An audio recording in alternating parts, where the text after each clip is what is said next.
Check this out. I've been really in the field,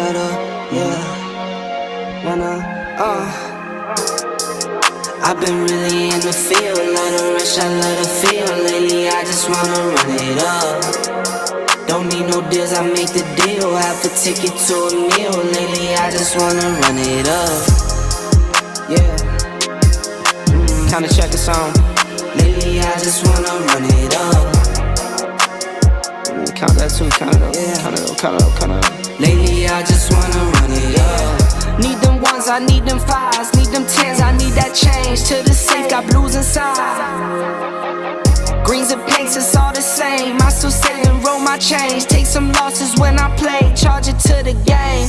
I'm with L, yeah, I'm with T Black, I'm with Reverend now. I'm with Bay, yeah, I'm with J, yeah, I'm with Chuck and now. Still the same, not switching sides, now it's about loyalty. You switch sides off for the bag, and that's worth more to me. I mix Nike with designer, I experiment. You just rock what's on the shelf, and I'm not feeling it. Search for the one, but baby girl, it's nothing real as this. Can't trust a soul, I keep a hammer, call it too legit. I've been really in the field, let her rush, I let her feel. Lately, I just wanna run it up. Yes, indeed. We got Mosher in the building, and we getting ready to talk Dallas Cowboys football. Welcome to the show, The Final Word. How you doing? I'm doing well. Thank you guys for having me on. I'm excited to do this. All right. So, actually, we getting ready to go and start very hot because we actually going to start the show with a debate, and we're going to kind of talk about some of the things that your opinion on it. We had a debate the last show, and we go kick it off now, get your opinion on it, and kind of go from there. Here we go. Okay, let's do it. All right. So the question on the table is CeeDee Lamb becoming the new number one receiver. Is that true or false? That's a really good question. So we actually talked about this on the Locked On Cowboys podcast on Monday. It's coming. Now, when is it coming? That's the question, right? Is it in week one? Is it by the end of this season? Is it in 2022? I love Amari Cooper. I think he's phenomenal. I think he's the best route runner in football. But CeeDee's different, right? Like CeeDee is going to be a monster in the NFL. And I think by the end of the 2021 season, it'll be pretty clear to everybody who's the best receiver on this team. So what I'm trying to make sure I understand you correctly, are you saying, I want to make sure I'm hearing you correctly, you saying you already heard this it. is the debate. You heard it. This is the debate we have in Marcus, and you the final tiebreaker. He just said it. Saying for the, hey, I'm trying to get it out, y'all. You're taking too long. Marcus Mosher is on the side of right. Let's just say that right now. Well, no, we gotta let the people you speak. Said he was, what's the controversy here? What's the problem? These guys are both really good. It said true or false. So people in the comment box, y'all put in true or false in the comment box. You heard what he said, boss. He said, listen, is it week one? Is it middle of the year? Or is it end of the year? And just like me and OC said it when we had the show last time, we said we're not taking nothing away from Coop. We know he's a great route runner. We know what Cooper is. We know he's a dog. But just like Marcus Marshall just said, he said CeeDee Lamb is different, and he will take over that role. And where we're talking about game changers. You can have a game where Cooper can get about 8 catches for 100 yards, and they'd be nasty. But CeeDee can get about 4 catches for 80, but they be game-changing plays. And that's why I'm calling him the game changer. Hold up, Marcus. Let me get you caught up. I'm going to get you all the way caught up on what this fight is about. And you go be the tiebreaker. I'm dead serious, too. Okay. Here we go. You know, I see straight up Cooper as the game changer. I really do. Like, do you see Cooper as your game changer? I mean, he's been there the last 2 years. We're going to go first with that one. Are you talking the big game? Well, hold on. You know what I'm doing. Here we go. I love being a Cowboy. Big game, James. Game changer. Hey, let's have some fun. Let's have a good time, man. Let's kick it. So is he your game changer, bro? Because that's your segment, the game changer. Because he my game changer. I love some Coop. But CD Lamb gonna be my game changer, dog. That's where it started. Though. I'm sorry. It started from that blasphemy right there. That's where this Ain't no whole blasphemy. debate, and it went Ain't no crazy, blasphemy. Marcus, I'm gonna tell you right now, it went crazy. It went crazy all over Twitter. It went crazy, and so you really gotta settle this. Why can't we just appreciate both of these guys? They're both really good. They're both Here's, really Marcus, good. here's the thing. We do appreciate them, but we just happen to bring it up. We was talking about game changers. And so we love both of them. But if you're talking about a surgical receiver, I'm going to go with Amari Cooper. Surgically, he's going to kill you surgically. He's going to kill you with his route running. He's going to kill you that way. He's going to be consistent that whole game. But when you're talking about some game-changing plays, I feel like CeeDee Lamb will be that player. That's not taking nothing away from Coop. You're talking about a game changer. And when you see CeeDee Lamb when you played last year, you saw his game changing, what kind of game changing ability he has, especially yards after catch. He's going to be really good with yards after catch, and he already had a great rapport with Dak. I think he had like 29 catches in the first 5 games with Dak Prescott, so he was averaging almost 6 catches a game with Dak before he went out. He still had 74 catches in the year and almost eclipsed 1,000 yards his first year with backups. So what do you think he's not going to do with year 2? And Mike McCarthy says he knows all 3 positions, so we're not going to relegate him in the slot. Yeah, so to your credit, Big Game, the first 5 weeks of the season, he was on pace for almost 1,400 yards and double-digit touchdowns. So there is a chance that he gets there this year in that offense. I think I agree with you, though. Like, I think if I want the guy that's more consistent, it's probably Amari. Like, I think you can rely on him to get open on 3rd and 7, right? Right. But if you want the guy to have the Dez Bryant type of game, the 120 yards and 3 touchdowns like we saw in Philadelphia in 2014, I do think it's CeeDee. I think he has that potential to just get red hot. Game changer. He won. We won. Me and OC won. We don't need to talk about it. Let's go to the next subject. Marcus just ended it. Thank you. He did. Wait a second, boss. We're not going to keep Marcus on here.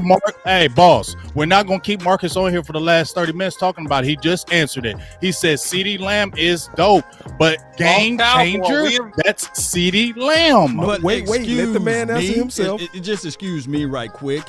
When you said Desmond Bryant-like, I don't look at CeeDee Lamb as being a Desmond Bryant-like. I look at him being a Deshaun Hopkins, or DeAndre Hopkins, I meant to say. He's more of the Dez-like type of wide receiver that we got, is wearing number 13. And I can't think that you guys would just sit here and just remove his name off of this list, because this year's the contract year for my dog, Michael Gallup. So y'all better look out for that, because he might just be that game changer with Dak Prescott. I agree with you. I think in terms of like body and physicality and winning, in the contested catches, I do agree with you with Gallup.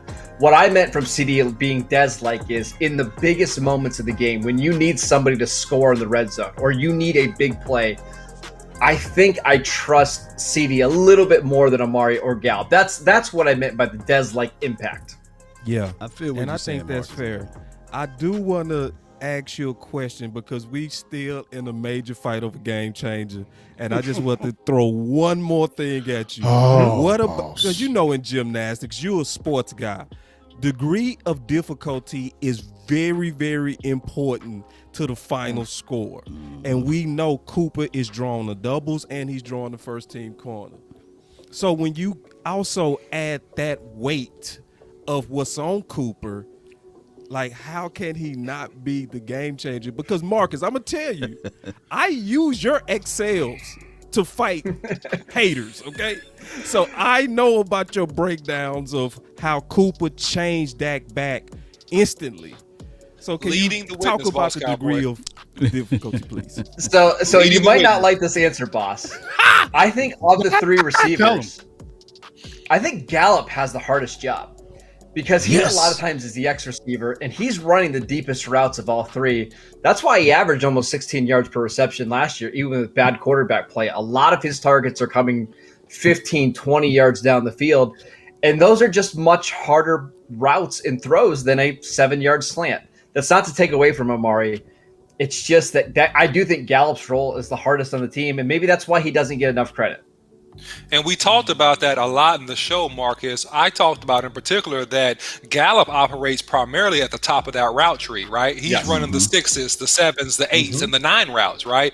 And that's a lot of times clearing out the intermediate routes and the work one-on-one to give Cooper space when they're playing a 2-deep zone. So he's able to work even against a number 1 corner and find soft spots within that zone to get his catches. And that's why the Cowboys have the best wide receiver core in football, right? Because Gallup, Amari, and CD all work so well together. They all do different things at a really high level. That's why this offense, I think we would all be very disappointed if they finished outside this top, 5 in points per game. They should average close to 30 points per game. Hey, let me throw a curveball at you right quick, Marcus. Where do you place Kellen Moore at as a mind of the offense? Do you think that he's still going through growing pains, or he's arrived yet? Well, last year it's hard to tell because, man, playing with 4 different quarterbacks and playing with the offensive lines that he did, it's really hard to get a good gauge on Kellen Moore. But I'm very encouraged. I don't think he's in the Kyle Shanahan, Andy Reid tier, but that next group.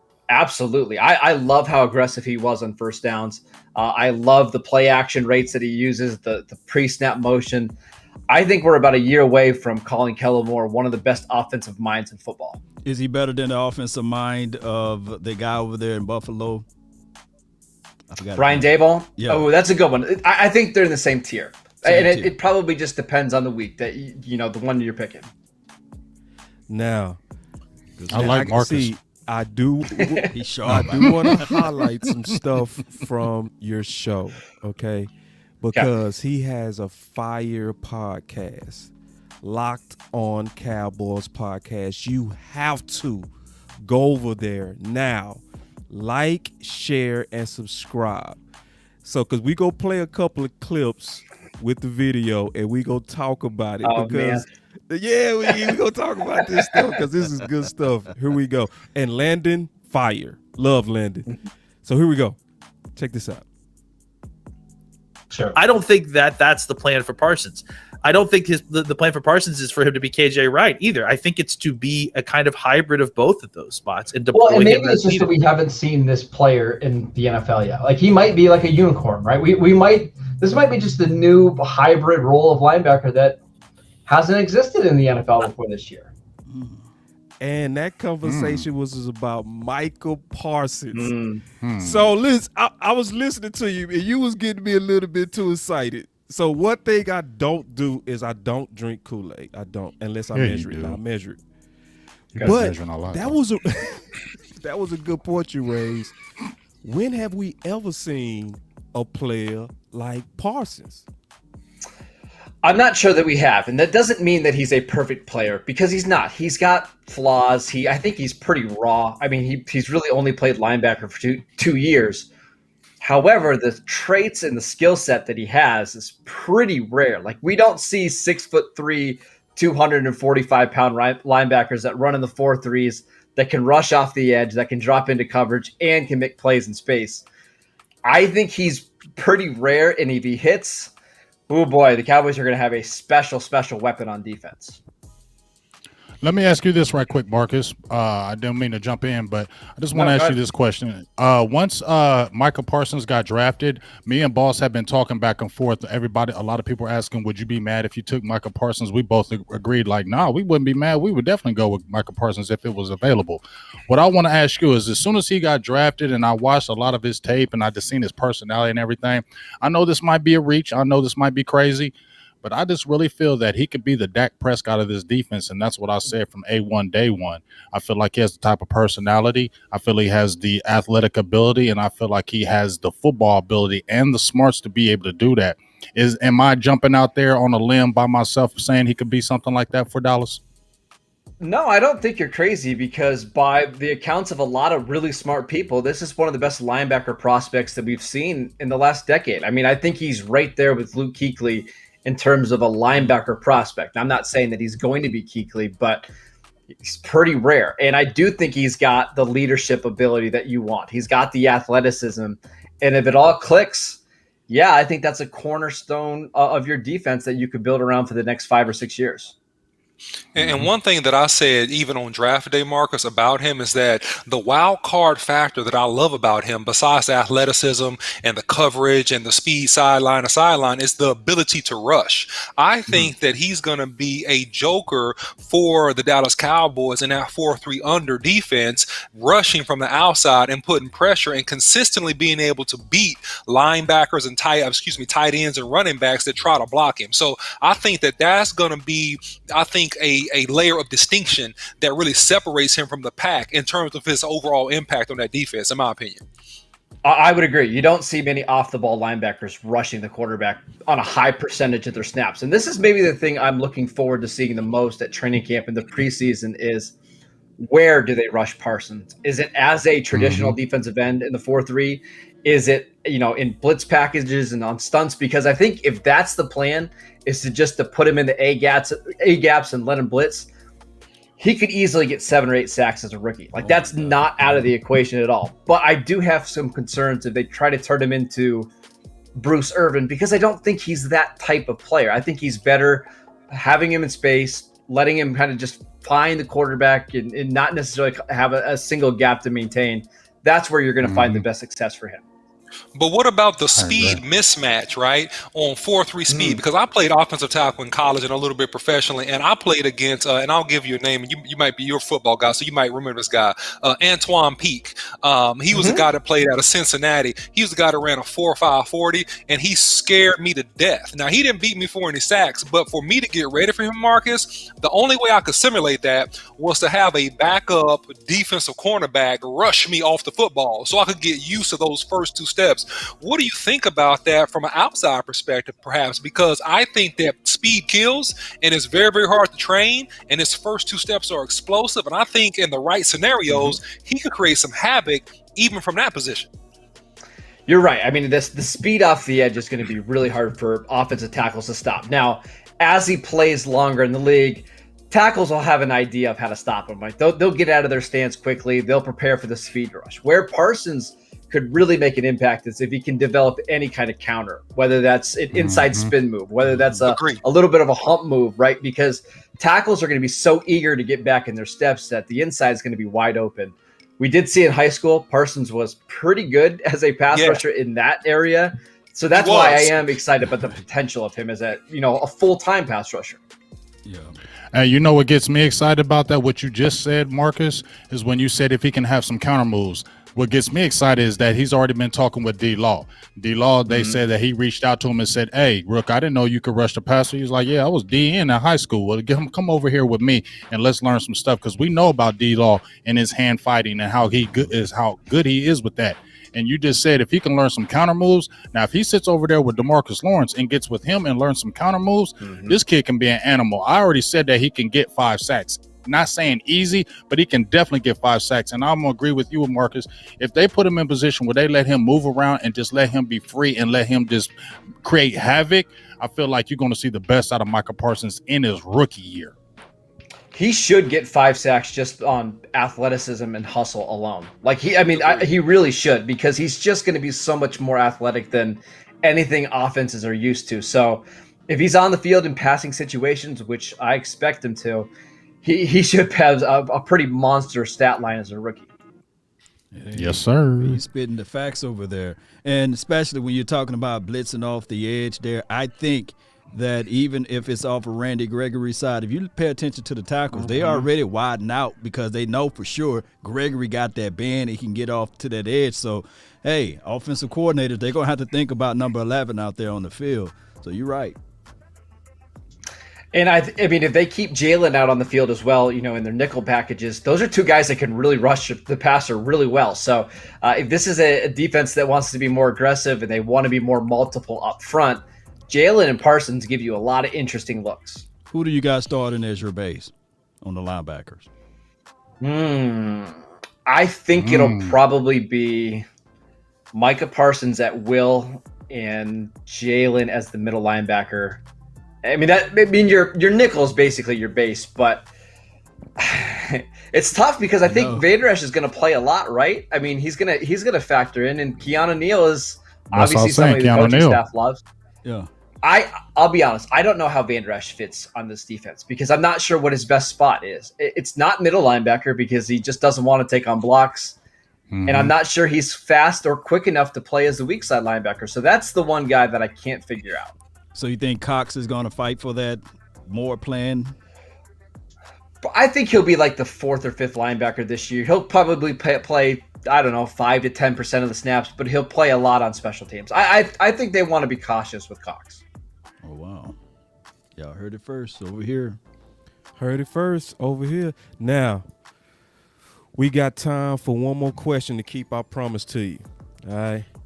Now, let's talk about the right. One of the things that you took away that I really want to highlight, you came away saying that you was basically, matter of fact, let me just play it, and then we'll let everybody else decide what you saying. Here we go. We're wondering, hey, could Tyron maybe hang it up early? He's dealt with so many injuries. He's already played 9 or 10 years. Maybe this is the last time we see Tyron. That doesn't appear to be the case at all. Like you don't get that surgery to only play 1 more year, right? Yeah. You get that surgery because you're planning on playing much, much longer. It's Tyron Smith. He was talking to the media. I want to read you a quote that he had. He said, talking about his neck, it's one of those injuries where it was a stinger here and there, and I started losing feeling in my left arm. He said, it's been an issue for my entire career. He said, now it's stronger than it ever was before. That is a terrifying thought for That's so scary. That Tyron Smith, a left tackle, basically had no strength in his left arm and still was one of the best tackles in the NFL. Yeah. That's Yeah. deep. That's Yeah, real I deep. mean, Marcus, I really want to talk to you about this one in particular, if it's okay. The man got 30 minutes. That's the last question. I know it's the very last question, and listen, I'm going to make this extremely concise. Look, Tyron, this is a cervical neck, right, which is like one of the worst injuries you could possibly have, especially with the blunt force trauma that you have at that tackle position. Now, listen, I love Tyron Smith. I hope he plays another 10 years in the league if he could, right? But I'm concerned. I am concerned. I'm concerned that if he gets hit in the wrong way, if he gets caught up with a nasty bull rush or having to step off and headbutt somebody really hard, that he jars that neck and he loses some extremity feelings, and then we're back to our secondary tackle now. What's your take on that situation? And do you anticipate him playing all 16 games? Because I'll be honest with you, I don't.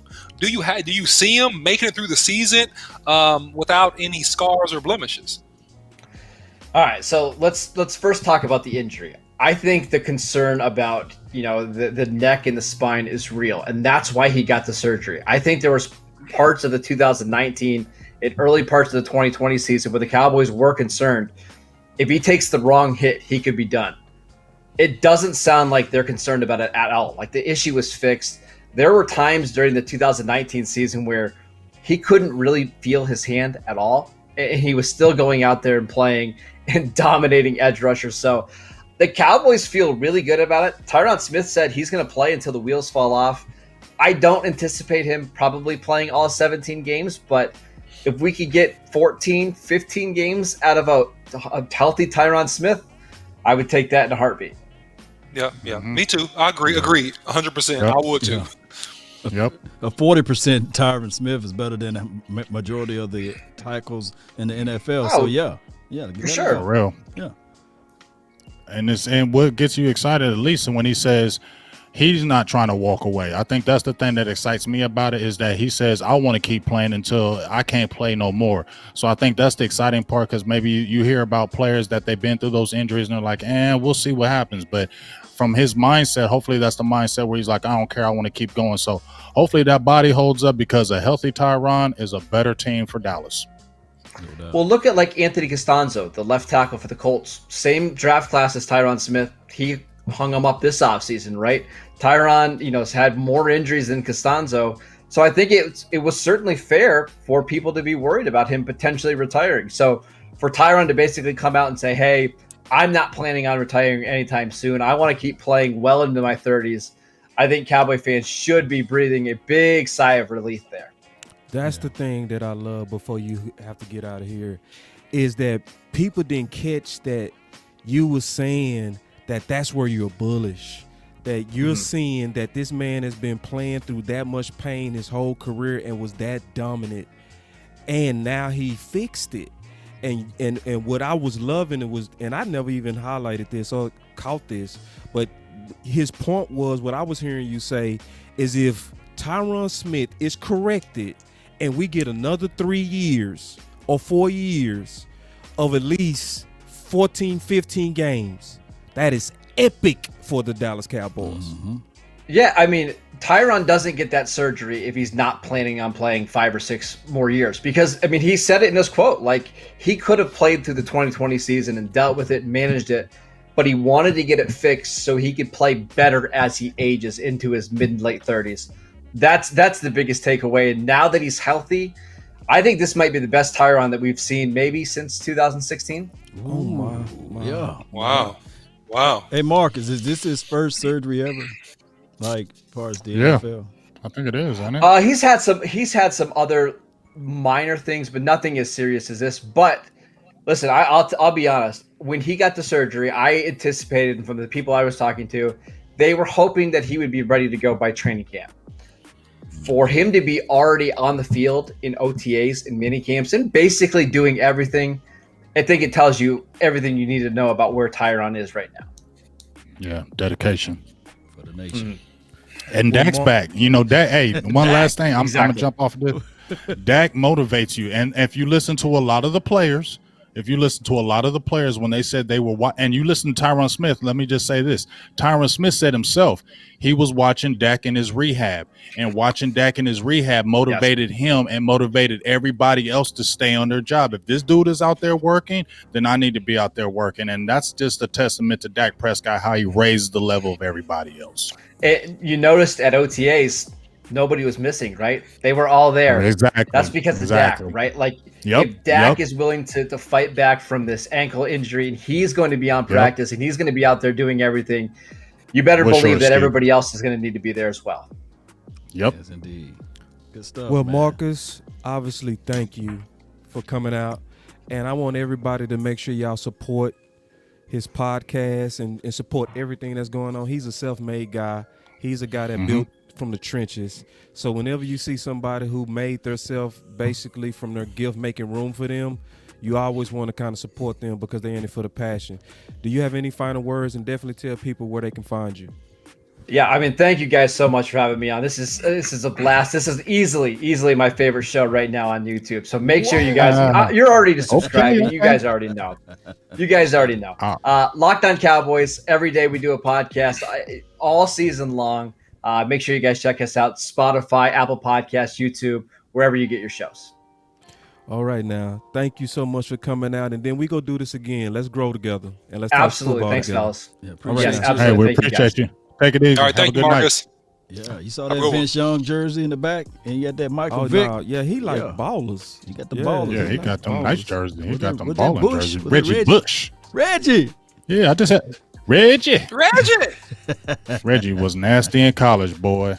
Man, Well, he was- I don't he know was- he who was looked better, like a matrix. Young or Reggie. Reggie. Oh, I got to give it. Reggie was, but I'm gonna take Young because of Texas. Hook 'em, baby. Hook 'em, baby. You remember that championship, baby? Yeah, hey, that got Vince Young a lot of money. That got him a huge contract. That one game Didn't it? got him a huge contract. Hey, but let's just say I give him his due though. His first couple years, Vince was exciting, Yeah. man. Yeah. He was, no doubt. So real quick, fellas, I mean, what was kind of the high points y'all got of it? I'm gonna tell y'all right now, the high points that I got of it was his take on Tyron Smith and his take on Parsons being just like the type of player with an upside that you can't even describe ever saying you've seen a player like him. I wanted y'all to expound on that if you get him sick. Well, I want to say one thing. You running away. I noticed how you mentioned Parsons and you mentioned Tyron Smith, but you ran away from the CD thing because of one. But that's okay. But that's okay. Yeah. Oh, yeah. But that's okay. But that's okay. But that's okay. I get it. I get it. back to that. No. Game Let's not touch it. changer. We're not gonna touch it, boss. But I appreciate Marcus for you said he was the tiebreaker, and we won. So just thank you, Marcus, once again, if you're still listening. Now, thank you, Marcus. Go ahead, OC. Jump in there, OC. Just tell him. No, man. Listen, all I'm gonna say is, look, I know my partner, love him to life, man. It's hard for him to admit an L, and it's okay. I know. It's all good. It's okay. very hard. It's freaking mind. So listen. One thing I'll say just real quick, and I'm gonna kick it back to you, Big Game, is that look, I was very, very interested to see, and actually, Boss Cowboy, to your credit, you pointed out the LT earring in his first press conference, right? Yeah, so that you gave sure a little bit of indication about what we're thinking about this guy. I think that if Parsons can stay clean, right, use his superior athletic ability, man, he's gonna make so many plays, it's gonna be ridiculous. But I'm gonna kick it back to you on that Big Game. Oh man, I'm gonna just bounce off you with that, OC, and just like what you said, boss. I didn't peep that until you said that, and then that just made me think, okay, this dude must be different, because who does that? Okay, who does that? That's Lawrence Taylor. You feel me? But dog, just looking, I'm saying, man, I'm gonna stay with this. I said it from day one. Micah Parsons is going to be the Dak Prescott of this defense. I just feel like there's something different about this kid. I just feel like there's something different about him. He has the ability. I feel like he has the mindset. I feel like he has the leadership. He has the personality. And all they need to do is put him in the right positions to let him go nutty. And once he does it, I'm trying to tell y'all going to see how quick this defense jumps on his back and follows him. Now, I love D-Law. But I just feel like D-Law is the guy. I think we talked to somebody else. He's more of a guy that's going to do it by example. He's going to go in there and go hard. Micah Parsons is going to be able to get in that huddle and be like, come on, fellas, let's go. Let's do this. And I feel like everybody's going to listen to him because his play is going to match his talk. And we see it right now. Everybody, you just see it. When you look at Micah, you just want to listen to him. You just want to watch him. And that ability is going to go with that personality. I'm telling you, dog, we got a playmaker for a long, long time. And this was a great pick. No doubt, man. So when you talk about Parsons, you think about all of the things that happened during this offseason. And one thing that I really paid attention to is that he's not afraid to lose. You learn more from your failures than your success. He called out the biggest guy in the chess game as relates to Amari Cooper. Not afraid to call him out. And now you can transpose that to the field. He's not afraid. Yes. He's not one of these guys that trying to look too cute, trying to be too wise. He's not trying to outspeak his wisdom tooth. He's out there. He's trying to make plays, and he's not afraid to call it out. So that alone makes millions and millions and millions of views of eyeballs go toward him on that Sunday, on that Monday night, on that Thursday night, as well as occasionally some Saturday. So I feel what you're saying, Big Game. He may just be that guy that's going to flip everything out as it relates to the defense. OC, what you got on that? Yeah, man. I mean, I kind of mentioned earlier, I mean, I think that he's a joker player. He's one of those guys that, if I can compare him to a player in terms of explosive playmaking ability that's recently retired, it would be a Troy Polamalu. How explosive Troy Polamalu was and making plays all over the field, except for Parsons is bigger and faster. If you can encapsulate that thought, you'll see what I'm saying. He's a guy that he's a joker guy. He can make plays all over the field. He's going to make plays in the pass game. He's going to make plays in the run game. I believe they will let him rush at least 25% of the time in some capacity. And I think that as he bumps up his productivity there, he may rush even more. But I think that he's a guy that can change the game. He's a guy that you can ISO. You can say, hey, Micah, we need you to take this guy out of the game. I need you to stick this guy. He's an eraser and he's a joker card, man. And I think that that's what's going to make him special. All right, y'all. Just FYI, we got Tuck in the building. Tuck, we can hear you. So once we see you, once you show that the trim beard, we gonna put the camera on. But I got to give Tuck one of these.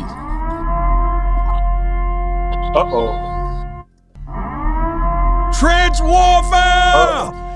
Y'all better watch out. We got the man that's going to teach us down in the trenches. Let's get it, baby. Let me hear it again. Say, listen, I'm crazy, Tuck. I'm crazy. Let me get into my office. He going to his office. He going so to his listen office. now. This, hey, I'm excited for both of them. Listen, Yeah. I was excited for Marcus, but hey, man, I'm dead serious. I can't wait to talk to him because I got to get the record set straight today on some stuff. It got to be the record set straight, and it's only gonna be Tuck that can do it. Yo. Say, listen. So yeah, man, we waiting on Tuck. He going to the office. He getting ready to get the camera. Oh yeah. But big game, you got the best relationship, man. I think it's just appropriate for you to kind of break down the big brother. Hey man, There we go. There is he in there? Hey. All right. Is he in there? Yeah. Well, let me get get some flowers to my dog right quick. Let me get some flowers to my dog right quick. Appreciate you yesterday for giving me my happy Father's Day. Happy Father's Day to you, big dog. But just a quick breakdown of my dog B Tuck, man. I can't even name all the daggone athletes since I known him that he been training and gotten to the league. Since we've been talking since 2018, he done got a plethora of people in the league. You see how much he been training them Cowboys. He got a hold of Tristan Hill. He gets a hold of Alden Smith. You seen what Alden Smith did when B Tuck got a hold of him. You see what Alden Smith did. That's what B Tuck does. He is the QB killer. He raised them from middle school. He raised them from preschool. He get them boys when they coming out the womb and get them right, man. If you get with B Tuck, you going to the pros. There you go. We can hear My you. dog. His phone Is he froze? for just 1 second. Oh, that's a perfect picture too. But yeah, man, no, his resume speaks loud. So as soon as he get back, because we can hear you, Coach. We just can't see you. Turn your phone to the side, and maybe we'll pick it up. But go ahead. There it is. Coach. There you go. There you There you go. There you go, Coach. It's always a trick. It's always a trick to it. But go ahead, Big. No, go ahead. What's up, Big Tuck? Hey man, just got finished with my high school group that trains in the evenings, and so just sitting around talking to my program director, man, waiting on you guys to tell me to jump on. All right. Listen, I'm gonna go ahead and kick it off You hear just me? real quick, and because this is the thing, Tuck, and I really need your help, okay? So I'm bought into Dan Quinn, okay? Mainly because I see him moving the guys back to what made sense. I talked about Tank never should have been standing up, in my opinion. I felt like you put a lot of time into building the mechanics and the muscle memory off coming out that 3-point stance and that explosion.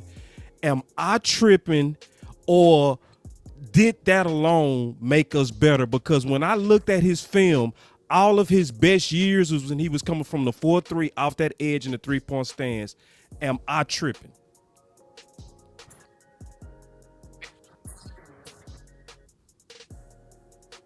I don't know if he can hear you. It's a delay, huh?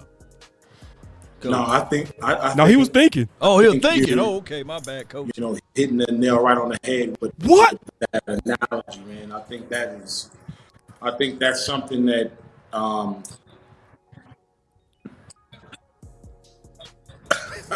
no, you're absolutely correct. You're absolutely correct. He's made in his league coming out of a 3-point stance. Right. I think that was a mistake to put him in the 2.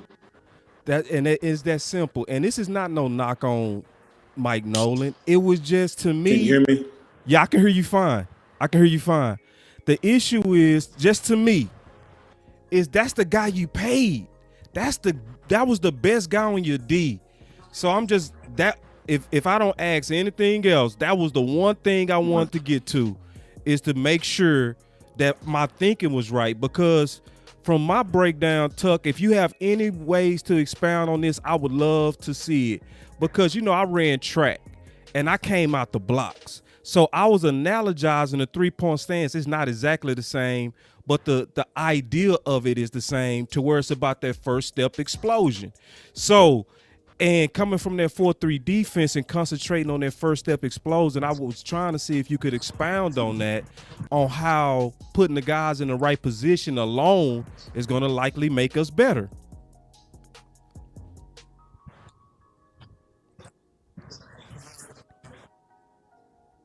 Right. Yeah, Tuck. Tuck, you can't hear me, can you? Can you hear me, Tuck? Yeah, he on a delay, I think. Yeah, I think he on a delay. God dog. He on a delay because I think he's in the area he's in that building that he's probably might be on the Wi-Fi and it's probably taking a long time to catch him. And so there's a little bit of a delay. But I'll definitely expound on that because once again you're hitting the nail. Yeah, I can. Sprinters are taught coming out of from the drive phase with low heel recovery, making sure that their down hand flies past their waist, making sure that their hip thrust is going forward. All those things are things that we teach in the program. That's similar to sprinters getting in the blocks and firing out of the blocks effectively. So you're absolutely correct.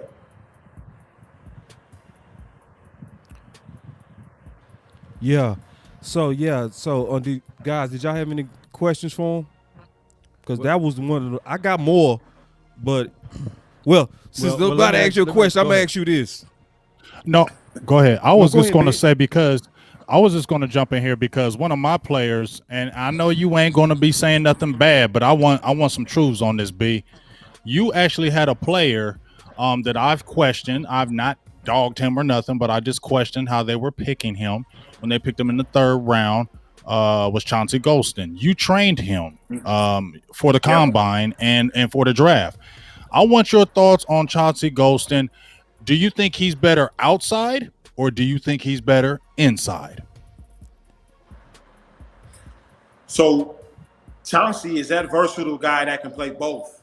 He can play both, man, because he's so darn big. He can play the 3 technique, and he can play outside. And so the defense that he came from in Iowa, Big Ten football, man, you got to be able to hold point. They played an odd surface a lot of the time, so he was at a 4 and a 4-eye. So he's used to playing down with guys on both of his shoulders. So it's not going to be foreign for him to play the 3 technique. And he's also played at a 5 to where he's had a guy on his inside shoulder when there was no tight end. And so I think that was a value pick for them. They basically picked up a 2-in-1 type of guy. It's like that, when you go buy a belt that's reversible, you got the black side and the brown side. That's what they did with picking Ghost. Yeah, Coach, Gotcha. Let me jump in here real quick, man. And thanks for getting on the show, and man, love the work that you do. Me being a former offensive lineman myself, man, and always trying to figure out how to defeat these guys, slapping my hands and getting to my hip and dipping and all that stuff that you teach over there, Coach. And I know you do a great job at it. Here's the thing that I see with Golston, just to be honest, man. And I mean, you don't have to reply to this. This is just my eyeballs. I don't see him as a guy with the initial elite first step. I think that's something that has to be developed. And I see him as a strong guy because I know a lot of guys came out of Iowa. These guys are strong. They're really good in their core lifts. So they have strong hips, but I don't see the flexibility and the bend that I see with the D-Law or that I saw with the D-Law initially when he came out of Boise. And so I think that that's something that it is a value pick, to your point. And I think that's something that's going to have to be developed in his game for him to be effective as a pass rusher on the NFL level when you have the best of the best have it locking you up or trying to lock you up every single game. So I really can't argue with you there, and Okay. partially because the film that you've seen on Ghost to this point is the scheme that Iowa had him playing in. Okay. All right, so he wasn't necessarily put in a position to really show if he has the mobility and the bend that you're talking about. First step quickness is key. But again, in their scheme, he may have been told to not get off the ball and read with his first step. And so, you know, a lot of that stuff is scheme based. Mm-hmm. I think it's fair to give rookies at least training camp to see how they're being asked to play in their new system, if they're responding or not, because this is gonna be something totally foreign to Ghost scheme wise, based on what the Cowboys are talking about they're gonna run. Right. So are you saying, Coach, based on what you've seen, that we could potentially be pleasantly surprised at the athleticism and mobility that maybe he was not able to display based upon the scheme that he played in Iowa? That's exactly what I'm saying. So that's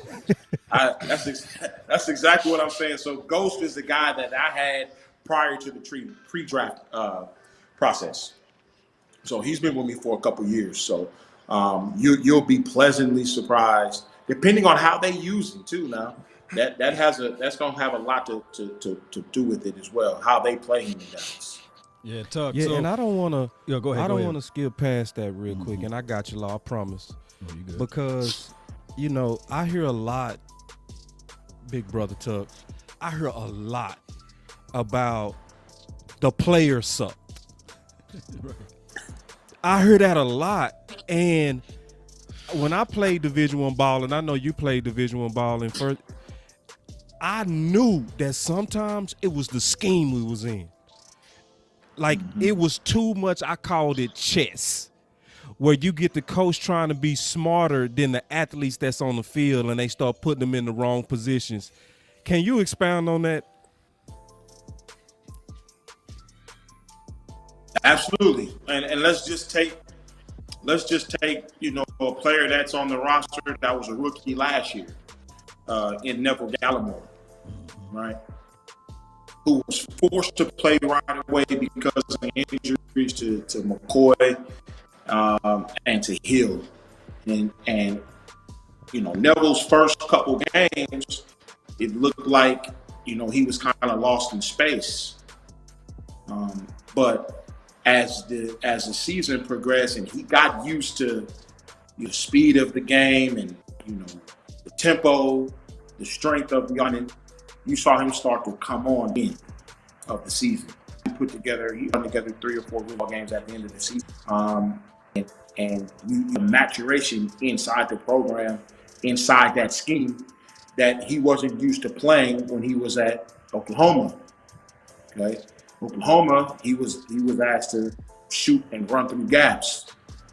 Well, you're going to see more of that style of play this season. So you're putting him back into his comfort zone. So I say all that to say, you know, the scheme is highly important. You can have a really skilled guy playing in a scheme that does not fit his skill set, and he's not going to perform at the level that he's supposed to perform at. That's why you have guys leave one team, go to another team, and flourish. Thanks. Yeah, and see, and beautiful thing about that history, Tuck, is a lot of people don't see that, and that's why I have been lobbying heavily and be aggressively. Big Game James and I was like, we got to get Tuck on, because it's a major debate.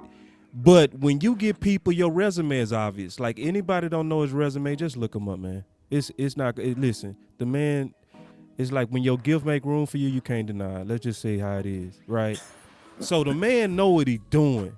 But when we bring a guy on like this, you got to really listen to him, because this is saying, without throwing anybody under the bus, that the Joneses was patient, but now they're going back to where their guys fit best.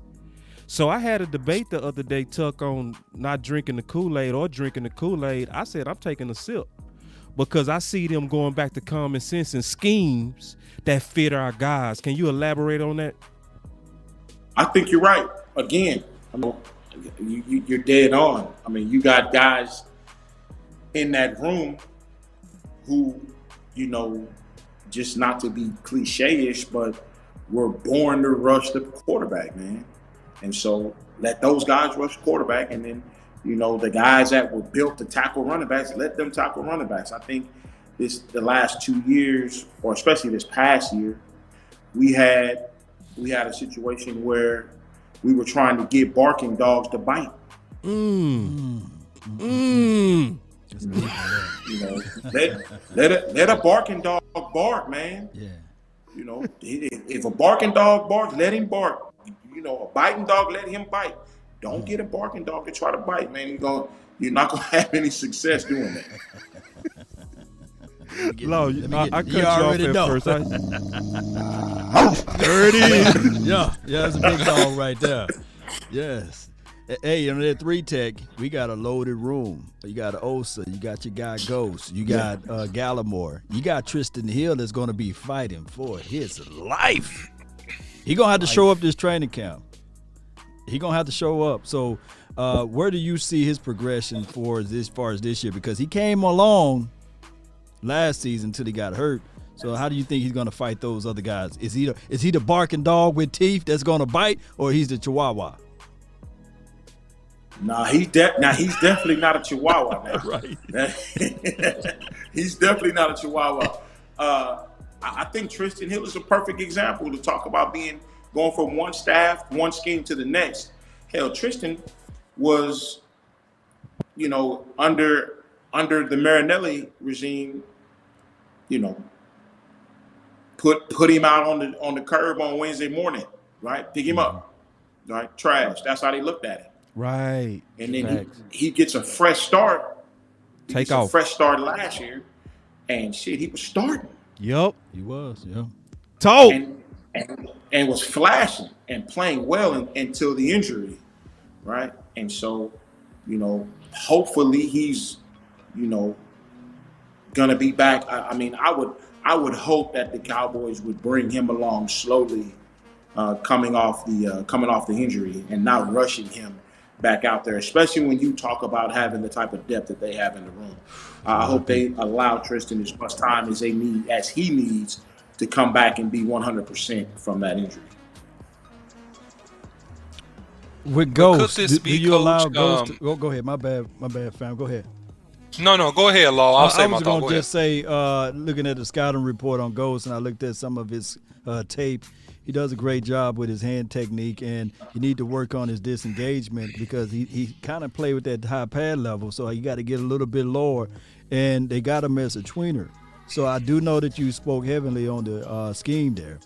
If the Cowboys looking at him to, I guess, be in that 3, do you think that he should add a little bit more to his frame, use that 6'5" frame to block the passing lanes and just shoot upfield and worry about the other stuff later, or you think that he's best to be as that versatile weapon as the edge/interior guy? It's a really good question. And let me first say this as I respond to that. Ghost is a real 6'5", a big dude. Okay. And so, you know, I think it's that he possesses. I think he'd be effective on the inside. I don't know if I'd want to put any more weight on him. Okay. And again, it's really gonna depend on situational football, man. You know, if it's third and 4, you know, and you think they're gonna run the ball, I'm gonna put his big butt in there, right?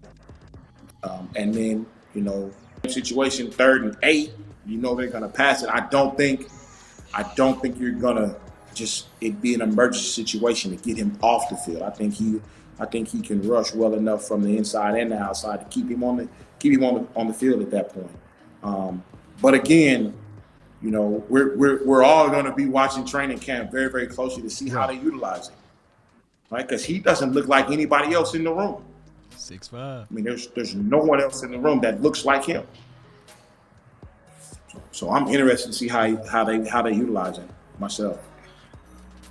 Yeah, I think, Coach, in terms of upside, when I think about Golston, I think about I think about Michael Benedict, right? When I think about his upside in terms of if he has that type of get off that you are describing, that, hey, that maybe we're missing somehow because of the scheme, right? That he could be a guy that could be a really good mismatch one-on-one inside with a slower guard that gets off the ball and still hold us on the outside.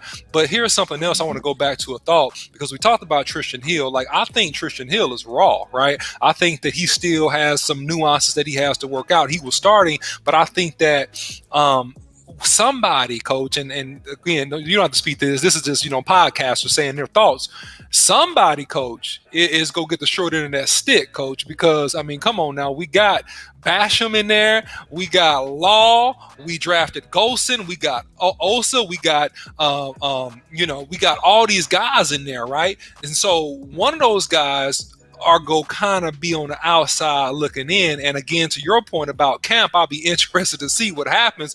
But I think it's going to be imperative, whether you are 90% or 100%, for you to be out there and look like you're 100%, coach, based on how competitive this training camp's going to be.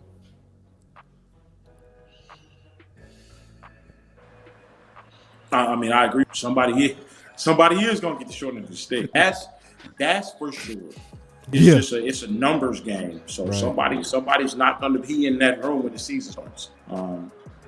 And so I'm pulling for all my guys. Yeah, but, absolutely.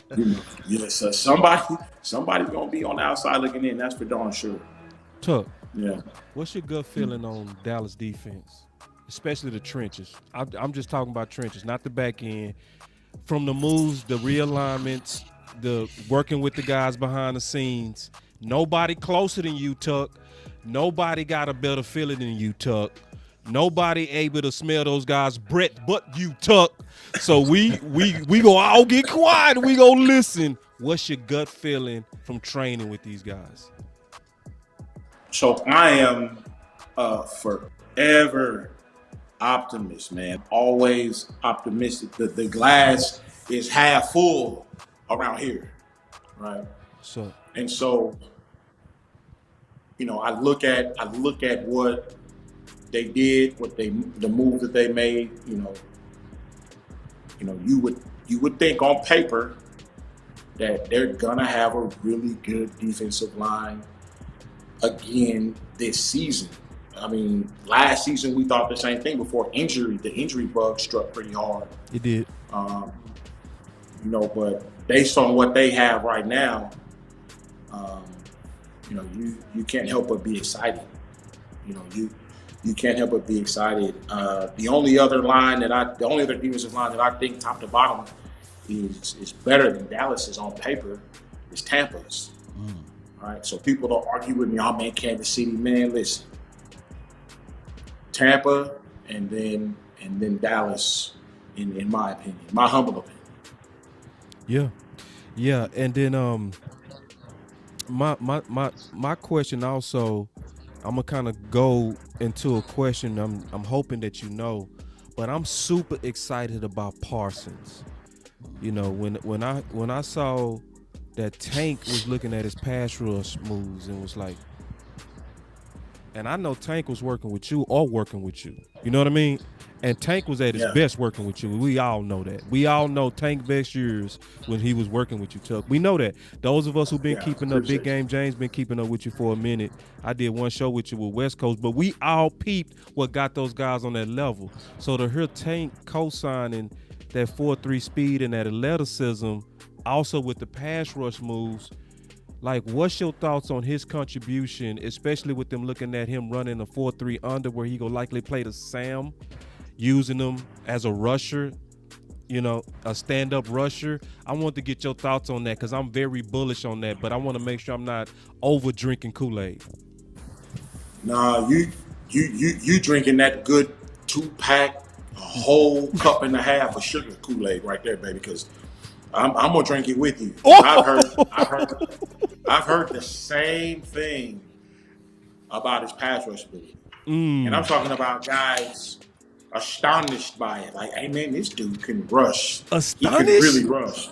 I told you. Told you draft night. Told you draft night. Yeah, listen, y'all. I told you draft night. So Coach Tuck. This is King Pass Rush King, y'all. I don't want y'all to think I'm playing when I talk about this. He got a camp coming up in 2 days. He go plug it, but in just a second. He got a big. Matter of fact, go ahead and plug it real quick. We gonna talk about Parsons, and then if the guys got any questions, But go ahead and plug this. So it's actually on the 24th of next month. It's actually on the 24th of next month. Yeah. So we got a couple weeks, but what we do here in Texas, man, we just really wanted to provide a platform for the big skill, offensive line and defensive line, to be able to showcase their skill set, just like the little skill does when they do 7-on-7. And so whenever you go to a college camp, they do one-on-ones with the offense, with the receivers and the DBs. They'll do one-on-ones with the O-line and the D-line, but that format wasn't available outside of college camps. And so my business partners and I decided to provide that platform. And so we came up with Trench Bullies. And we've done 3 of them so far this year. The one coming up on the 24th is going to be the last one before the football season starts. And for us here in Texas, with there being so many schools that play football in the state, when you go to their camp, there's 300 kids there, and the only way you're really going to stand out is for you to perform well in the one-on-ones. And to be on those coaches' radar before you get to the camp. The analysts that cover it from 247 and Rivals, those high school guys that cover high school football, they all come to our events, and they're looking to identify, young talent that hasn't been discovered yet, and they're also wanting to cover, the players that have already received scholarship offers, and so they grace us every time they come out. They bless us with their presence, man, and we've been really, really successful with it. Guys have had their recruiting process jump started from our events, and we're super excited, man, for this to be the last one of the season, man. So we call it the Last Dance, July 24th at A+D1 in Carrollton, Texas, the house that Aqib Talib built. So we're super excited. Real quick, OC, is that the AD1 where we had our second interview with Dennis? Is that the same location? No, that's not the same location. This is so his location is right outside of downtown Dallas. Okay. So Talib's place is in Carrollton. So this is in Carrollton. But Coach, I'm gonna come out and support you, man. I want to shake your hand, man. I love the game. I love offensive, defensive line play. So I'm gonna come check you out, man. And I got a couple of youngins, man. I'm gonna go ahead, get them signed up, man, and let you work with them some, Coach. Yeah, no doubt. Now. Appreciate you. Now, I want to be courteous to your time. And guys, did y'all have any questions? Because I do have a couple questions. Go ahead, boss. Go. You over there just going nutty. Go ahead. Go. Yeah, just man, I'm ask going away. nutty. Because, see, this is the deal, man. We got a lot of people that's watching, and we don't get a lot of times to talk to people who train NFL athletes, So when I get a chance to get questions answered that's going to either confirm fears or optimism, I'm going to take it.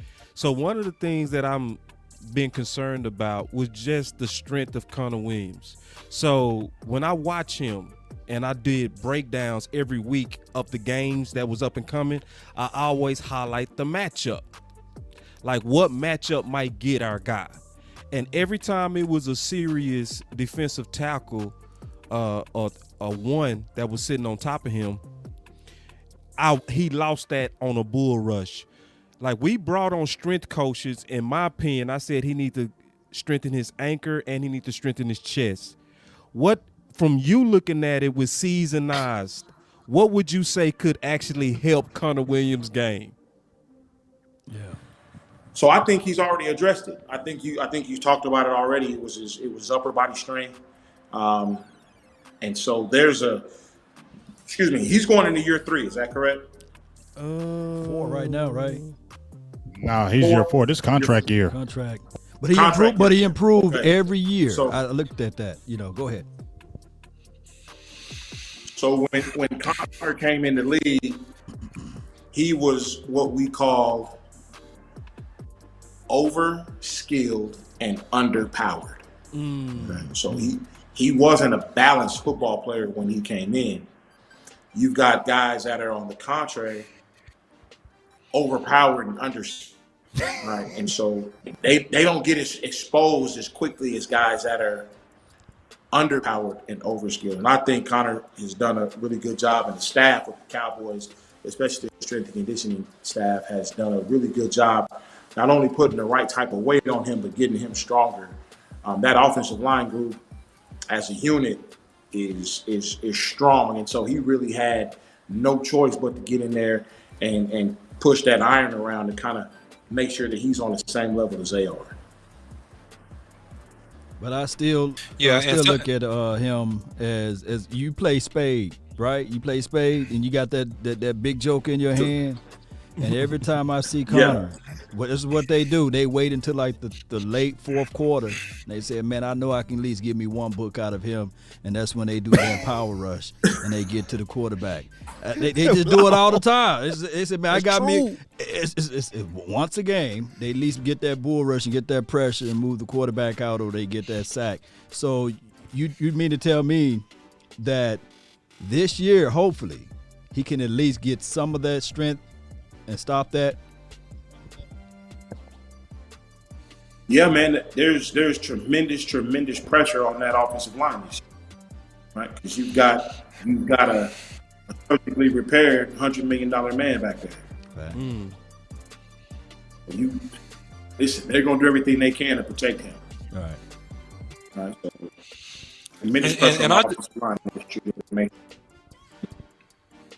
And Coach, I just want to throw something in there real quick of myself. I mean, I do think that, bull rushing defense is a strength thing, but I also think it can be a technical thing, and it can be a choice of technique and how you decide to set that defensive player. And I think that what I've seen with Connor is that sometimes, man, he gets in a third and short situation, man, and he's giving too much airtime, man. He can tight set a dude. He don't gotta set back at a 45, right? Like he has a wide 3 technique, right? He can strong set a dude, you know what I'm saying? And pop him almost like it's a play action pass.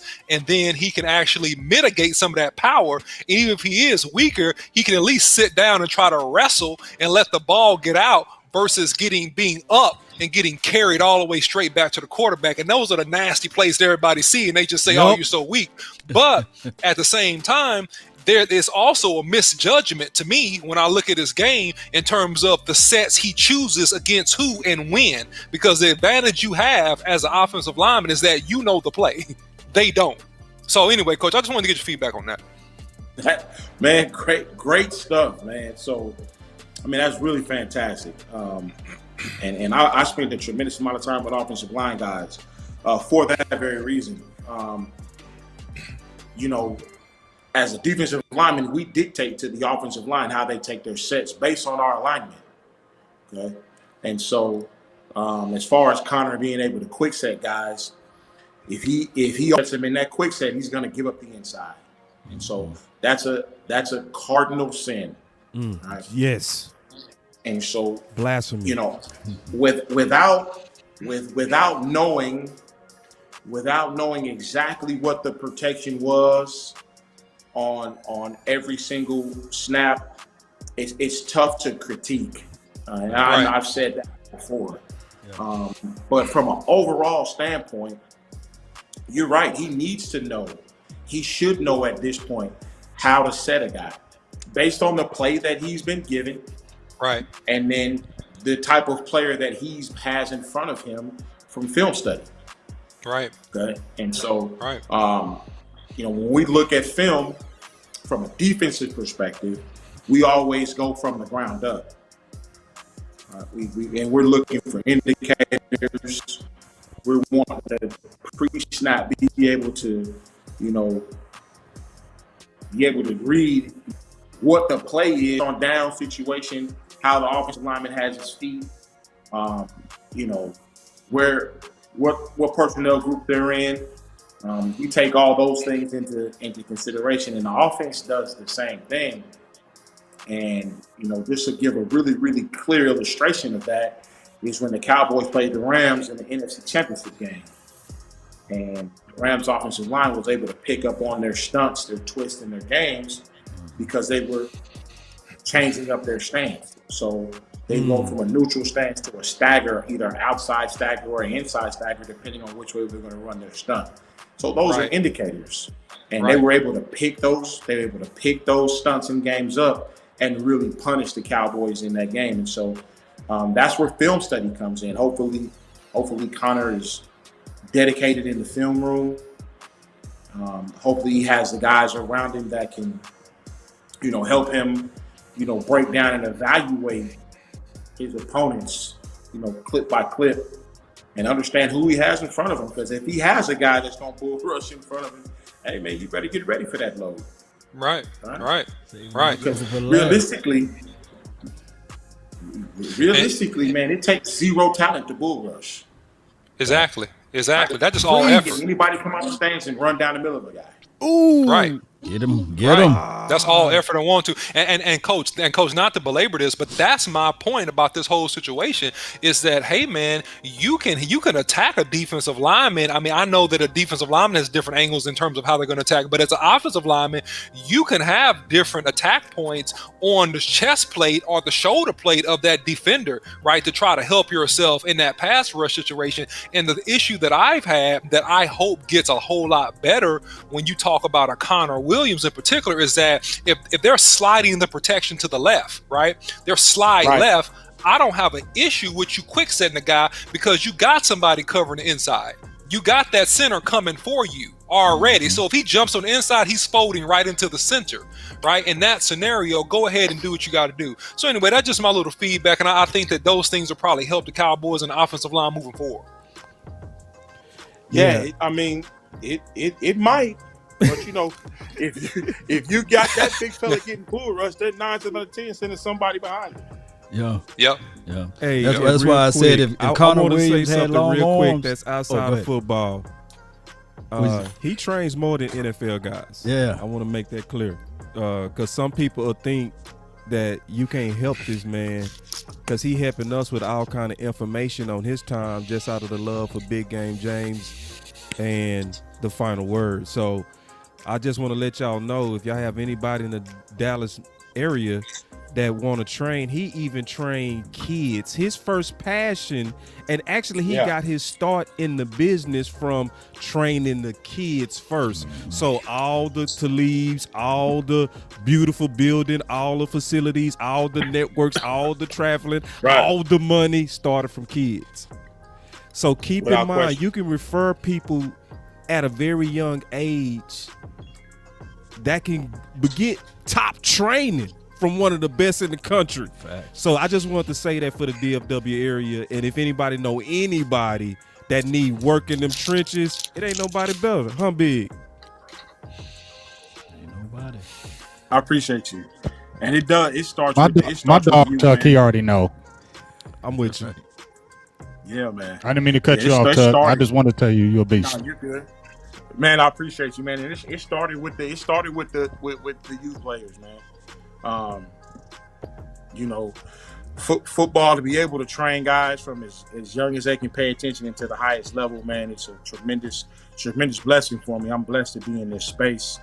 I just told my group tonight, training NFL guys is great. It's good. It's good to post on social media. But I'm a player development guy, so I take great pride in being able to take a young man that doesn't know anything about the sport and not only teach him how to play the game, on the field, but also, help him develop his football IQ, understand what's being done to him or what they're attempting to do to him. And so I always training, especially young players, as a huge responsibility, man, and it's a blessing that parents trust me with their kids. So we'll always be in the youth and high school market, no matter what. No doubt. Well, I didn't have anything else, man, and it looked like you sitting in the office, man. We don't want to hold you. I want to be very courteous of the time that you gave us. Oh, you're good. Okay, because I keep on asking questions. Don't ever say that with me. No, you're good. Get up out of there, because I keep going. I'm telling you, I'm like the Energizer battery. You're good, man. I'm done. I'm done for the day. We're actually gonna head down to Austin, either tomorrow or Thursday, man. University of Texas is having a camp, and so we're gonna take some of our high school clients down there, man. Let them get a look at them, and so. No, you're good. I changed offices because my phone the battery was going down, so I had to put it on charger. No, I got you improvising. Now, one thing I wanted to also tell you too is the final word can help out your clients in other ways. So I'm gonna talk about that to you when we get off air, because it's also ways to prepare people for the public, you know, and a lot of our guys need that work, right? So a lot of times when they get in, they go get that coaching, but before you get in and you're trying to get in, you need some PR coaching. So, but we'll talk about that off air. But obviously we appreciate everything you do. See, because this is what I know from playing the game and knowing trainers in the game. Y'all let me know if I'm tripping, Law Big Games and OC. The season, by the time you get to the season, it's too late. You make your biggest gains from the time they spend with the B-Tucks right after the season is over. That's what makes the season. You don't make the season by calling up Tuck 2 weeks from when everything getting ready to start. Now, you better have been with Tuck soon as the Super Bowl was over with if you go see that explosion that you saw with Tank in 2017. It takes early work, and it takes a hard work, and it's only in the off season that you go have a full great season. Am I tripping?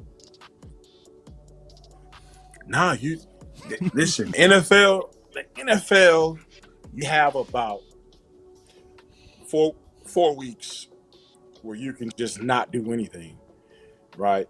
In January, if you're not playing, deep in the playoffs or in the Super Bowl, but by Valentine's Day, you need to have a plan in place. Yeah. Right? Because there's just really the game is too demanding. And like you said, there's no off season, man. You've got to constantly be doing something to prepare yourself to play. Mentally, physically, strength, skill. So everything needs to. It's a constant battle to prepare to play. And the professionals, the true professionals that have great longevity, they're going to speak about that when they retire. You're able to eat normal and do normal stuff. Yeah. Right. Because of the amount of work that goes into, getting ready to play, 16 games for sure. And that's why we train year round. We Christmas Eve, we don't just Mother's Day train. Yeah. Yes, indeed. But Tuck, man, thank you. I really appreciate you coming out. We obviously not gonna make this the last time. And we'll talk off air about other different things where we can possibly help each other, the whole group and I. So, but definitely thank you. Did y'all have anything? If not, let everybody know where to find you, because the whole thread, as long as I've been looking at it, everybody been saying, where can I follow him? Mm-hmm. So I've been listen, y'all, I've been having his handles up too. So y'all watch the handles, and I didn't get it wrong. I got all his handles right, but tell all the people where they can find you, some of the events that's coming up, to where they can know how to help their kids and all that kind of stuff. So Instagram is D_Guru. And then Twitter is at TWF Training. And just a heads up, the grind is not to be televised. So you will, when you go to my social media platforms, you're gonna see some still pictures. You'll see some stuff. But if you expect to go there and see, your favorite Cowboy player going through training, you're not going to see it. So right. For me, I'm an old school guy. Training is where you need to be vulnerable. Right. You need to take your L's in training. And so, I don't believe in putting vulnerable moments out for the public to see. So, love to have you come hit us up, man. Follow us, especially for events. But if you expect to see a bunch of pro guys running through drills, don't show up. Don't do it. You say you're in the wrong spot. Because the grind is not to be televised. Nuanced people can pick those things up. Look at his televised. foot. Look what foot he leads with. Look at that elbow, man. Look how he moved that elbow. It's wow. It's swinging wow. I can put my hand inside. So, yeah, he ain't trying to televise all that stuff. Yeah. And it's competitive intelligence. Competitive it's at the same time. It's things that these guys develop, these trainers develop that's secret sauce. Like when you see guys like Tank, like I'm not pulling from Sweat because he played for the Redskins, but I know you are, and it's all kind of skills that they got to put into these guys that they got to keep to themselves too, because, that's why it can't be televised. You're not going to tell everybody how you teach these guys to become stars. They got to pay you for that or pay me for that. You know what I mean? That's how it go. Intellectual property. Exactly. But thanks again. Y'all make sure y'all do reach out to him and support him. And even sometimes just send shots of encouragement. If you get a referral, if you get somebody that need help, say, hey, Tuck, I heard you work with kids. How about this person? How about that person? I got a little league property, man. Yeah. So, but thanks again, Tuck, and we go definitely do this again, man. Much love, and keep doing what you're doing for the DFW and the Dallas Cowboys, and even Sweat. I even say Montez Sweat. All right, Thank you, brother. Coach, man. Appreciate you. Take it easy, Coach. Appreciate you, B Tuck. Love you, dog. Yes, Tuck. indeed. All right, now we got the four together. Man, come on, bro.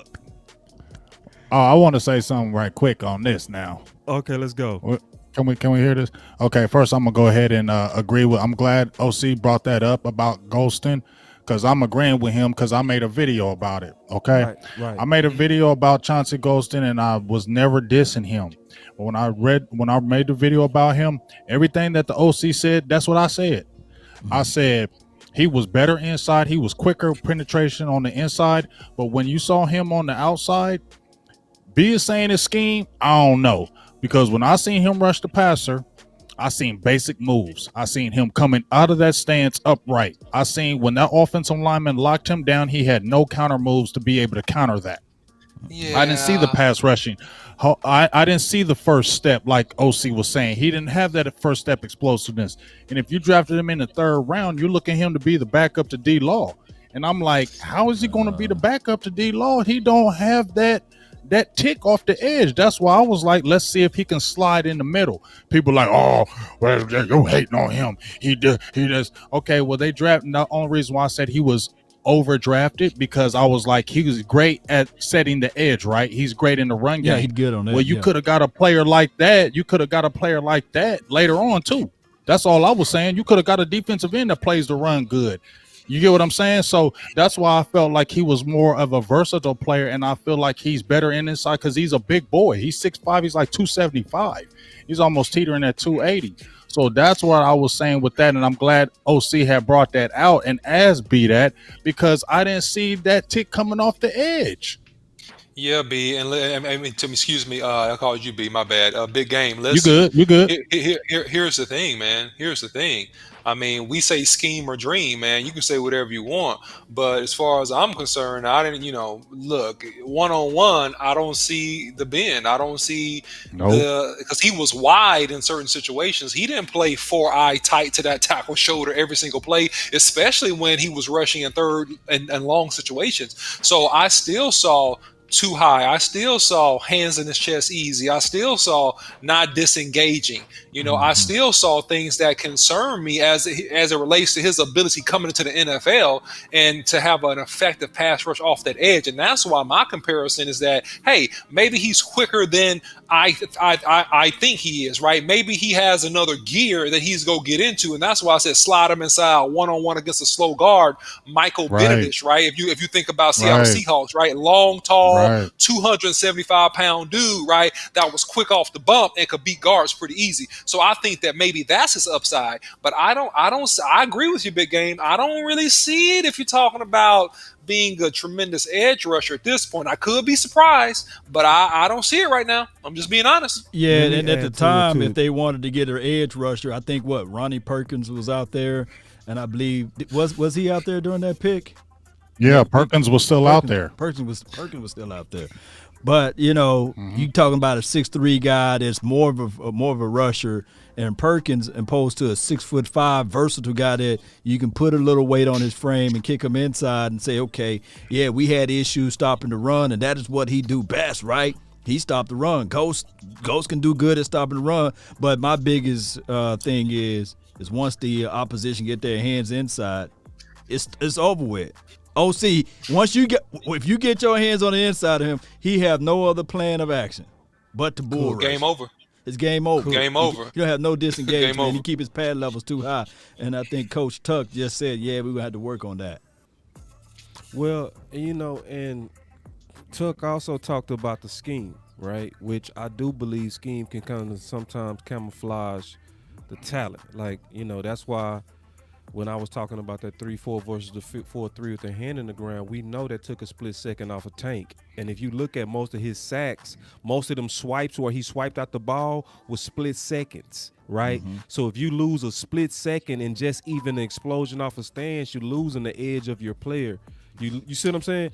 So, and because I can't really say it was scheme, boss. That ain't scheme. That ain't scheme, bro. Like, watch him coming off the edge, bro. That's not scheme. Check this out. I already wrote this in the guide, so I'm with you already, Big. Chauncey has very little explosion and has a bad habit of getting stuck on blocks. I never talked to you about that. You see what I'm saying? Mm-hmm. So all of us had the same opinion, and none of us actually even talked about this. So that's how you know it's genuine. The OC didn't pull no punches. You didn't pull no punches. And even as he was talking, I had this hidden right here on what I saw. And what I saw was what you saw. Sticks, stuck on blocks, little explosion, sometimes a lack of hustle to the ball. And that's what I saw. I did see him win against the guy that we drafted, the Nebraska guy, but not too much more than that. And I don't get hype on tape on guys you're supposed to beat. Yeah. I mean, that's why when we talked about our third round picks, I liked our draft. Okay, but when we talked about the reaches, it wasn't nobody saying, because people out there saying, oh, don't like them now or don't say nothing about them now. It was never that. That's how people just need to listen sometimes. It was never that. Nobody ever hated the player. It was just like where he was picked. Just like we had talked about me and you, boss. We didn't get to talk to Marcus about it. He had on his podcast when we were talking about Nation Wright. Nobody was saying we're hating on Nation, right? We're saying he was drafted in the third round. So if you're drafted in the third round in that top 100, I would expect to see you on the field early. And when I see Nation Wright, you're making plays. I'm not mad at that. You're making plays in training. They say making plays in rookie camp and OTAs. That's great. But it hasn't been on Dak Prescott. It's been on Ben DiNucci and it's been on Garrett Gilbert. You get what I'm saying? So my thing is, if you seen Kelvin Joseph, you got him in the second round. The last 2 second-round draft picks that you picked are defensive backs. Cheeto was a second-round draft pick. He started week 1, wasn't he? Diggs, second-round draft pick, started week 1. So let's say Kelvin Joseph comes in, takes that starting spot. All I'm asking is then, where do we find Wright then? Because we know Diggs is going to be opposite side. If you got Kelvin Joseph there, where does Wright play and what kind of time does he get on the field as a third round pick? I think in the top 100, we got to see him on the field. Slot? He can play a little slot action. We'll see. A little. That slot ain't easy though. It ain't easy. But then again, it ain't easy when you're 6'4" too. They might kick boss man fat inside the slot and have him. It's a lot of green grass. He got to play. There's a lot of green grass out there. There's a lot of green grass now. That's a lot of green grass to cover. and I didn't really see him playing a lot of slot in college. And so everybody always thinks that. Now I'm not saying you, Law, but everybody's like, let's throw him in the slot. That slot in there is dangerous. That's danger. That slot is danger. You can't just throw people in the slot. That slot got to fit you, or you gonna get annihilated in that slot. Annihilated. Yes, indeed. Yeah, we saw. Hey, I ain't hating on Jordan Lewis, but he took some hits in that slot. I know they put they posted on Pro Football how he had a good percentage, but that's just because, let's be honest, I'm getting ready to do a tape on Jordan Lewis, and I'm not dogging Jordan. I love, but when they say, oh, he had this percentage in the slot, it was some times where them quarterbacks were overthrowing the receiver and he was open on Jordan Lewis, and they just didn't get the pass to him. Yeah, that was happening. Yeah, their plan of action now is just to put Jordan inside, close to the box, and blitz him. And they got something up their sleeve with Jordan Lewis. But just why the training camp. I hope so, because I just like him. Yeah. I like him better outside. If they were talking about somebody starting week one, they were talking about Anthony Brown out there. Okay, they're saying he the leader. He played with a puncher lung. I give him mad props for doing that. But if you ask me, if you're gonna start a veteran out there and before them rookies, you better put Jordan Lewis out there, because I feel like Jordan Lewis is an outside corner. He's not a slot corner. You just put him in there because he's shorter. But if you looked at him at Michigan, you've seen him in his rookie year. He was better on the outside and inside than me. So if you're gonna start a veteran and get these rookies ready, I would rather go with a Jordan Lewis on the outside than the inside, than Anthony Brown on the outside, if you're starting a veteran. And that's uniform, man. Like, everybody that ain't got no skin in the game agree with you on that, boss. I've been checking the pulse of everybody. Everybody coming around exactly what you've been saying, bro. And I've been saying that myself. That's why I took Dan Quinn from an A back down to a B. Because it's like, if you showed all this common sense on the front seven, where's the common sense on Anthony Brown? You know, now I hope I don't eat this, man. Uh-oh. But with Anthony Brown. Yeah, I did see him practicing a little bit better from the little things that I look at. You know what I mean? But see, that fooled me once, shame on you. Fool's gold. You see what I'm saying? Yeah, that's some fool's gold. It'd be scaring me, because every year they say Anthony Brown is doing real good in camp. Yeah. Anthony Brown is looking real good. Then we see the season, he getting cooked again. Now y'all stop lying to us like this. Right. Now y'all stop lying. Every year y'all want to lie to us. Stop lying to us, man. Stop it. Like, we get it. Stop. You don't gotta pump Anthony Brown to us no more. Stop it. What he did good in 2016. Yeah, big game. Oh Lord, that's his saving grace. 2016. See, I like long. That's his saving grace. 2016. That's all we talk about with Anthony Brown. 2016. All we talk about is that. To Law's point, it wasn't that good. Like, y'all don't remember? But he was just better than Mo Claiborne versus Green Bay. Which one? Right, we didn't have nobody. That's why they loved him. Can I interject something here really quick? Go ahead. Of course. See, this is what everyone is missing here. Anthony Brown is a businessman.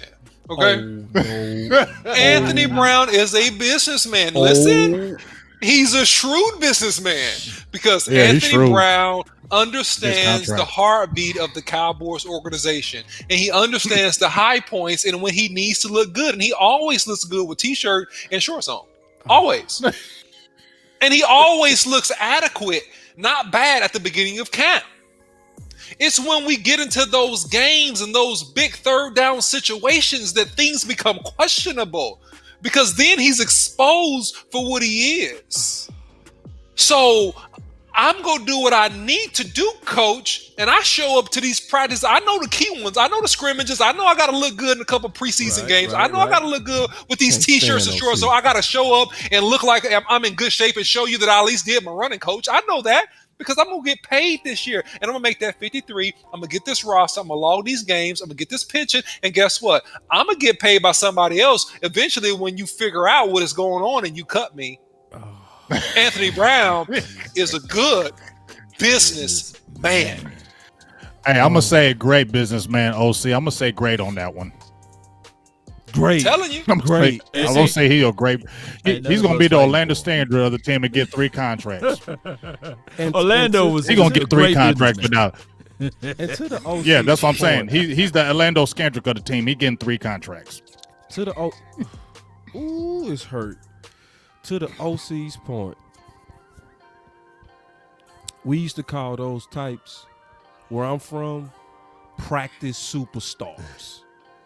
I don't care where you from. We all know those types. I don't care if you played Little League, middle school, high school, college, Division I, NFL. There are people, they show up when, like what the OC said, they're practice superstars. Xavier Woods was like that. He tricked everybody because of training camp. Ooh, he's getting the ball. Ooh, look at all those interceptions. My boy West Coast even apologized to him, bumped into him in training camp and said, hey, man, my bad. You've been balling out here. He gave him credit, but he gave him credit a little bit too early. You know what I'm saying? And I think the OC hit on something with that, man. It's showing up for the pressure of getting paid, but then after you make the roster, fools go. Like what Big Game? So let y'all 3 this. Yeah, that's right. Is Jordan Lewis and Anthony Brown same person? Hell, man, no. Law, come No, on. What you no. see? Law, what you doing? No. What you up to? Both What of them you up got to, paid. Law? So we got to Because- figure out. but they both got paid. And they because both accept that marginal contract. So Right. they're not going anywhere. They both got that money. Yeah. But here's the thing, though, Law. Let me say this about that. I feel like they both accepted those marginal contracts because there wasn't going to be no market for you. All right. That's why they jumped on them contracts quick as hell. You see how quick they probably offered that, and Jordan said, "Okay." I mean, because let's keep it real. No hate. What kind of market was going to be out there for Jordan Lewis that he was going to get a contract like that? What kind of market was going to be out there for Anthony Brown that he was going to get a contract like that? You get what I'm saying? Yep. But I say the difference between them two is Give it the to mentality. Okay. I'm going to take a Jordan Lewis over Anthony Brown because that mentality is more doggish from Jordan Lewis. He ain't going to back down. He's going to challenge receivers. Even if he get beat, he's still going to get in your face. Me, when I see Anthony Brown, when he get beat, I don't see that. I see him just being quiet and just, okay, whatever, just go back to the huddle and try to. I mean, I'm not saying maybe that's the mentality because I'm not him, but I'm just saying what I look and I see. Body language. I don't see the body language. I don't see that doggish attitude and mentality from an Anthony Brown. I feel like when people go after him, he like, I don't want that. I don't see him jumping up and stepping up to the challenge. He don't got the doggish mentality to me. I'm sorry. exactly what They you can see. call him the leader on the team. That's fine, but I don't see it from Anthony Brown. Unless I don't see it. And I don't know why he still is able to stay on his team. But like the OC said, to his point, he a great businessman. He know how to do it. Because when I look at from afar, how are you still making this squad and how are you still talking about in the conversation being a starter on this team? How? Yeah, and to your point, Big Game James, I agree. I'll second it. Jordan Lewis brings more of a hunger. He brings more of a competitive spirit. He brings more of a willingness to mix it up. You know, it's not just losing and winning. There is something to say about how you lose. Yes. And even when you see Jordan Lewis losing on a route or losing on a one-on-one, you see him fighting and clawing and trying to make that play. You don't get that same sense when you look at an Anthony Brown. You get a mope. At times you've gotten a loaf, or at times you've gotten a neutral response, no body language when I just got beat on a big play. So I'm going to take the guy that's going to compete over the guy that is a lookalike. Sorry. And then I got something to say about the Marcus because That's I think real the stuff. Marcus was totally different, Law. So like in this market, because I wrote the book both years, I'm not acting like I'm all that when I say that, but you know, I wrote the Boss Cowboy Guide where I dealt with a lot of the free agents. This year, the corner class in the free agent market was deep. So this is where Jordan Lewis would probably need to reach if he want to just stay on the team.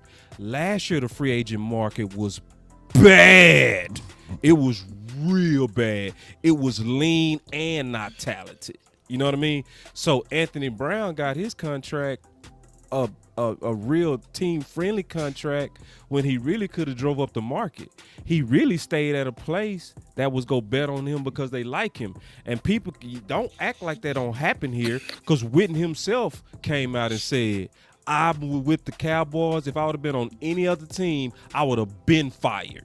So we do pay people based on liking them, believing in them, or being our guy. And this is clear by now. No conspiracy theory at this point. Anthony Brown is one of the favorites. He's one of the front office favorites, and somebody bet on him. And they not willing to divorce him. They giving him every chance to make whoever bet on him right. And whoever bet on him from a high level. You dealing likely with a top level Jones that bet on Anthony Brown, because everybody gets overrode for him. And it's against logic. Like, everybody's sitting here like, now he got cooked.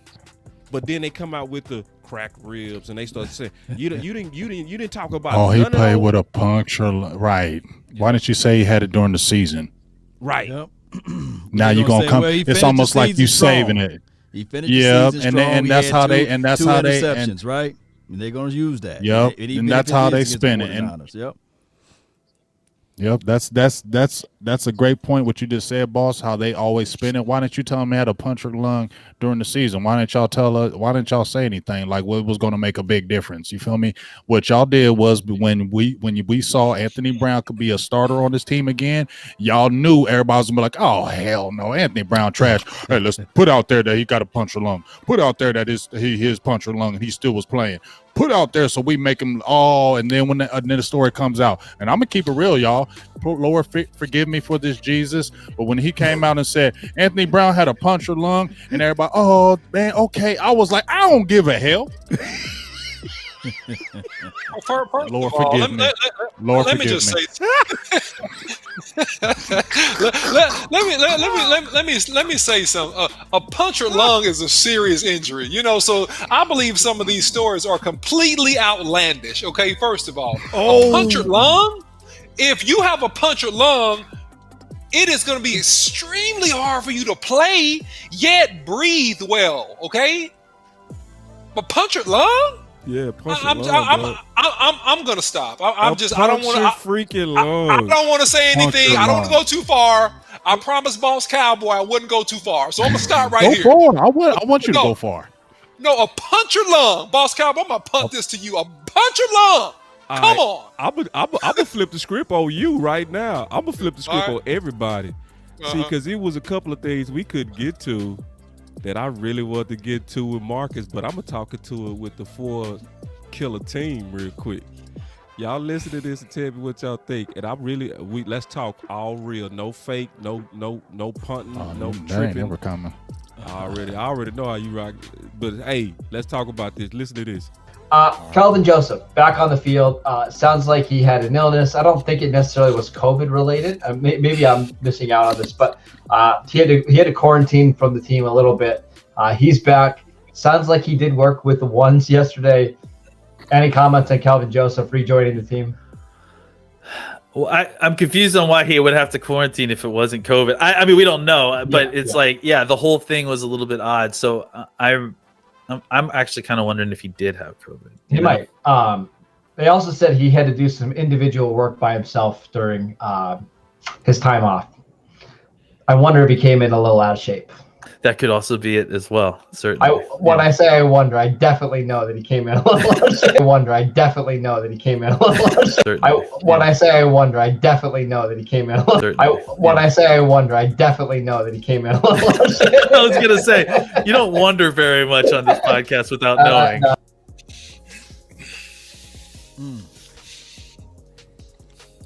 Now, let me be first on this, because I'm gonna really try to strike balance with this. Marcus also said a little bit after that he is better now, right? And and if it is COVID, I think everybody needs to kind of take a pause, right, on a judgment on Boss Man, because they also brought up on that podcast, which I think is super true. If you watch the pattern of players that got hit with COVID, it lingered on them, bro. Everybody know Cam was playing good until he got COVID. Once he got COVID, he played different, he breathed different, he looked different. Zeke was looking fresh, he got COVID, it lingered on him. I think it led into a bad year. And then I think it was a good point that he made. Why would you quarantine somebody that did not have COVID? You see what I'm saying? So it's one of those things, and this is why I want people to don't judge Boss Man so fast. This is just my opinion, all right? Don't judge Boss Man so fast, because COVID, depending on the degree of how bad it might have hit you, that says it's like being a 20-year smoker. You know what I mean? So you got to give guys time for their bodies to get back adjusted. It's a lot of people that's ready to snipe at Boss Man too early. You know what I mean? Because it don't even make sense for you to go through all this combine work and all that kind of stuff and so-called be out of shape. If it's COVID, everybody got to get this man at least to the middle training camp or preseason to where you even see him at himself. What's your thoughts on that? Yeah, I'll jump in here first, man. As a COVID survivor, I can tell you, yes, it does take you a few months to get your wind back underneath you. I had COVID. It hit me pretty hard. A few months. All right. I had COVID and I was down for about 3 weeks. All right. And I had bad COVID. I lost 16 pounds, wasn't eating. It was a bad situation. And I worked out, and Boss Cowboy, I work out quite often. I was working out at that time, probably 4 to 5 times a week. And I went back after I just got over my symptoms after about 3 weeks. And I couldn't last on a Stairmaster on a low level for like more than 5 minutes. I was completely winded. I had to get off and stop. I left the gym. Like I couldn't. So it took me quite a while for me to clear my lungs and get my strength back. Now I'm good. Now I'm 110%. But you don't quarantine unless you're sick. That dude was sick. And the Cowboys are masters at managing public image and mastering media perception. So it wouldn't surprise me that they didn't announce if he had COVID, but it's no reason to quarantine whatsoever if you don't have the SARS virus or COVID-19. So to me, this man was sick. My thing is, go ahead, Big. Go ahead, Bo. I mean, go ahead. No, go ahead, Law. Yeah, my thing is, it's the off season. It says OFF in front of the season for a reason. I think that the Dallas Cowboys, collectively speaking, man, we pump up, we hype up, and we try to do this thing too much. Funny. We do too much evaluations. There will be more conversations about Boss Man fat. Is he in shape? If he's not in shape, will he be able to play? Will he not be able to play? Then the news of Zaven Collins going 75 in the 35-mile-per-hour speed zone, right? There's more trouble or Frank Clark. Or Frank Clark, for crying out loud, with Uzis in his truck or car. And there will be more conversations about this guy, can he play for the Dallas Cowboys? And I'm sitting here thinking, like, thank God we didn't have a Zaven Collins on this team at this point, because who knows what would happen. Damage control. I hope all is well with him and everybody else, but allow training camp to come through. Let this kid do whatever he want to do, mixtape, rap, bebop, whatever he want to do, sell T-shirts and hats and do all of the other things, skateboard. Let him do what he got to do. But when it's time to get on that field, you got people like we just mentioned, Anthony Get Down Brown, Jordan Lewis, Nation Wright, Israel Mukramu, all of those boys, they sitting there saying, yeah, boss man, drink. Yeah, boss man, smoke, because I want that spot. I want that role. Hey, you can go do that all what you want. You can smoke weed every day. Because I want that spot. I want that spot. So go ahead, boss. I can even tell you where the man is at around the corner, because that's what this is. This is iron sharpen iron, steel sharpen steel. But I want all of the Cowboy fans to pump the brakes. Let that kid be a 21 or 22-year-old kid. Oh my God! That was so that's good. Gonna be the holler. Y'all go see that segment again. I'm gonna tell you that was. Damn that it. was You so hit the button before you go off like that, loud, bro. Yeah, that was good. Damn. That was great.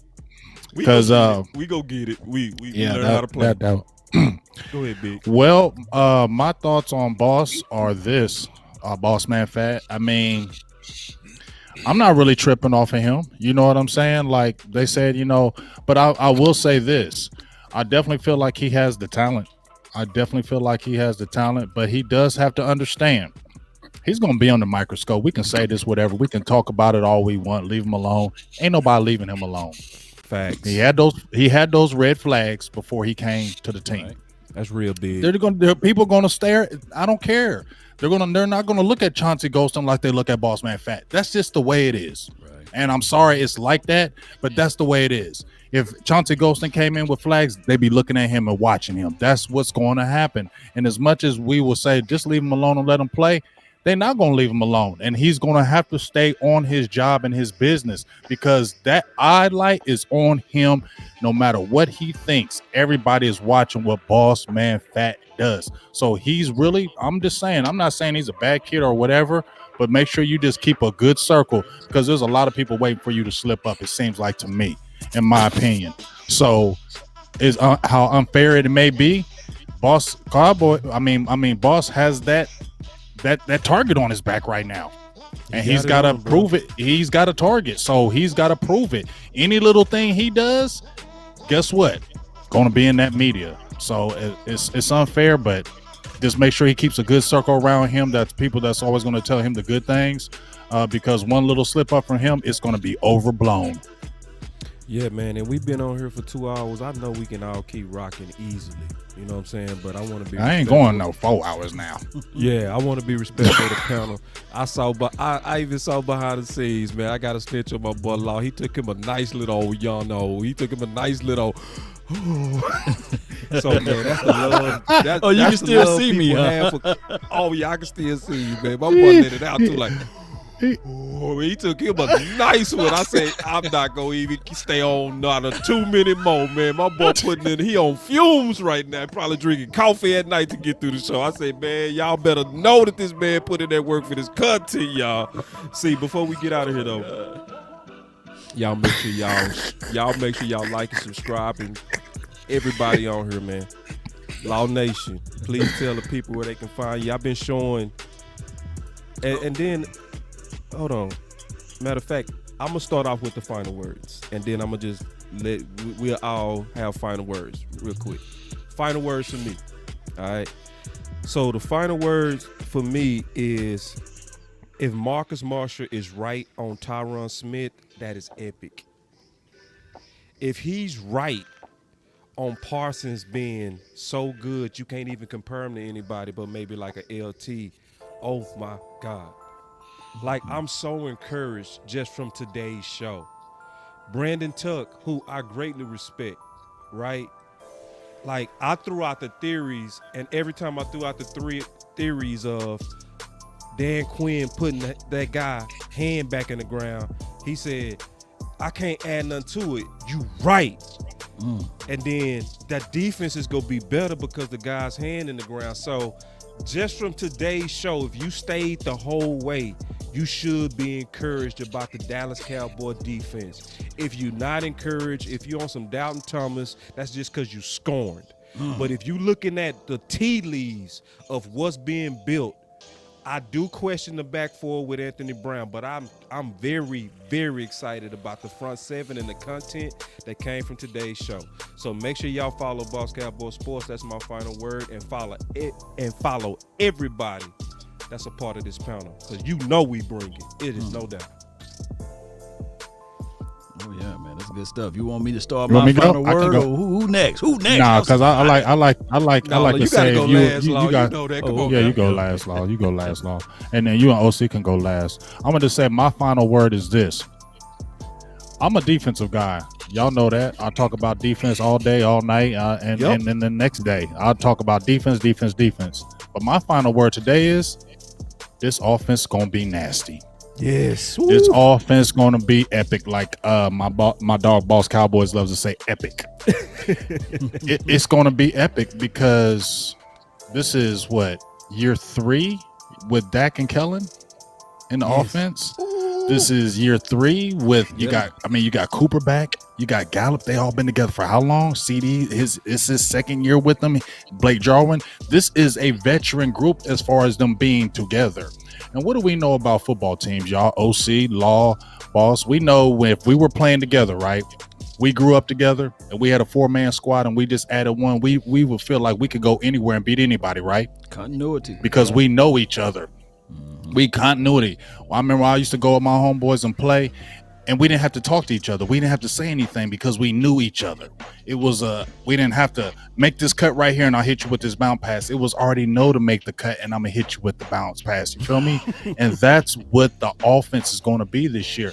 You're not going to have to talk until you be right here and you need to be right here. It's already going to be known because the familiarity with each other, and with Dak coming back, this is going to be a well-oiled machine. It's going to be very dynamic because they all been together and it's veteranish, especially with that coordinator. And watch Kellen Moore go nutty this year. I'm calling it. Woo! Yoga Flame. Yeah. So I'm gonna let Law go last. My final word is simply this, man. If the leader of the offensive line's mentality is to play every game and to play for another 4 or 5 years, that extrapolates to every other player in that offensive group. Look for the offensive line to be extremely nasty this year, and look for Ezekiel Elliott to have a fantastic year. Look for Micah Parsons to compete for the Rookie of the Year and potentially make a Pro Bowl being a joker in that defense. That's the OC's final word. All right, man. That's some good I stuff. like that word you said, extrapolate. Extrapolates. Yes. And I elucidated this right here. Cowboy Nation. Big word. But write this down. This Dak Prescott said, hey, I buried the ankle situation. It's over me now. You know, I'm thinking about the future. And Tyron Smith, he said that, hey, this is his pretty much first surgery, that now he's not worried about not feeling his arm. Now he's going to be ready. Write this down. It all starts up front. Yards per play. In 2019, when our offensive line was healthy, we was number 1 yards per play. Last season, we was ranked 22nd.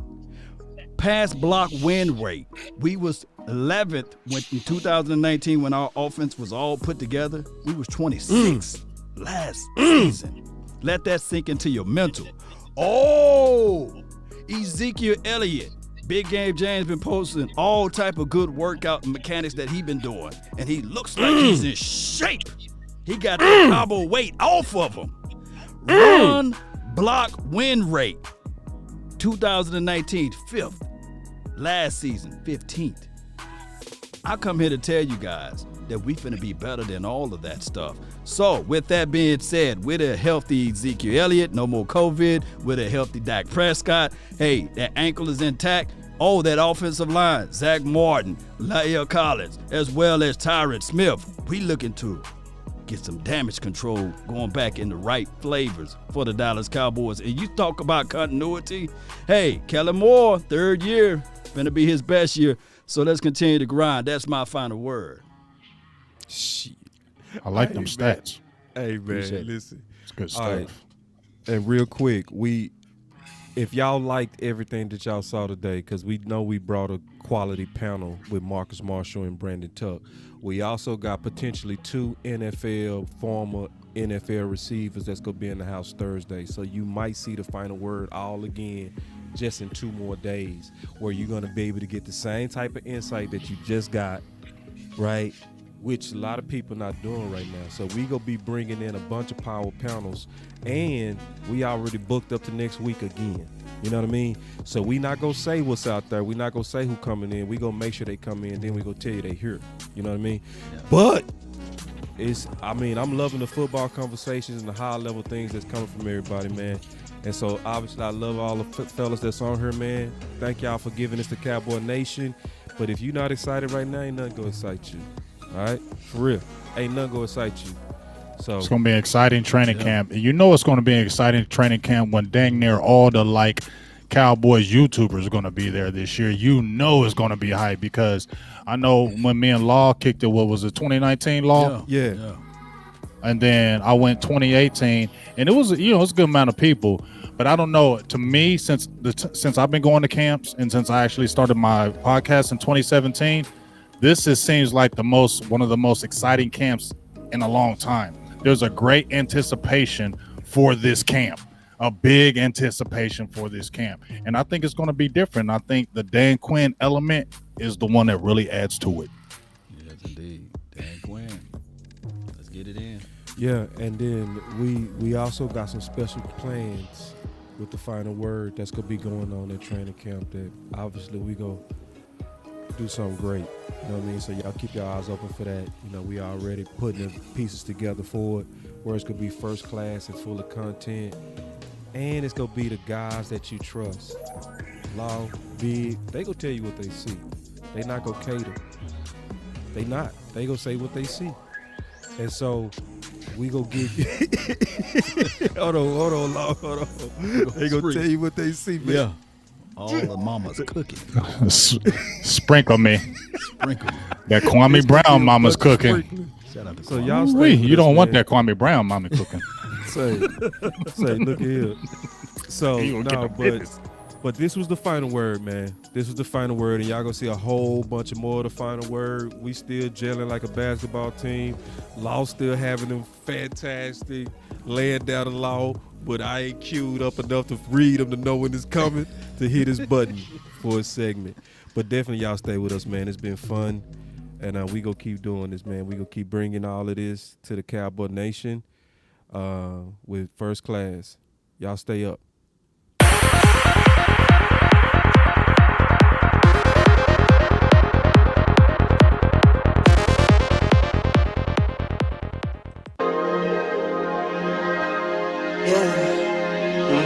I just wanna run it up. Count a check or something. I've been really in the field, let up, yeah. That's how that beat kick in. That's crazy. I've been really in the field, let her rush, I let her feel. Lately, I just wanna run it up. Don't need no deals, I make the deal. Have to take it to a meal. Lately, I just Y'all wanna make sure to run hit it that like up. button on the way out now. Yeah. Be sure to put Kinda those check us fire out. emojis in the chat. Lately, I just wanna Share run this it thing up. up. Run this thing up. Count that too, count it up, count it up. Lately I just wanna run it up. Need them ones, I need them fives, need them tens, I need that change. To the safe, got blues inside. Greens and pinks, it's all the same. I still save and roll my change. Take some losses when I play, charge it to the game. I'm with L, yeah, I'm with T Black, I'm with Reverend now. I'm with Bay, yeah, I'm with Jay, yeah, I'm with Chuck and now. Still the same, not switching sides, now it's about loyalty. You switch sides off for the bag, and that's worth more to me. I mix Nike with designer, I experiment. You just rock what's on the shelf, and I'm not feeling it. Search for the one, but baby girl, it's nothing real as this. Can't trust a soul, I keep a hammer, call it too legit. I've been really in the field, let her rush, I let her feel. Lately, I just wanna run it up.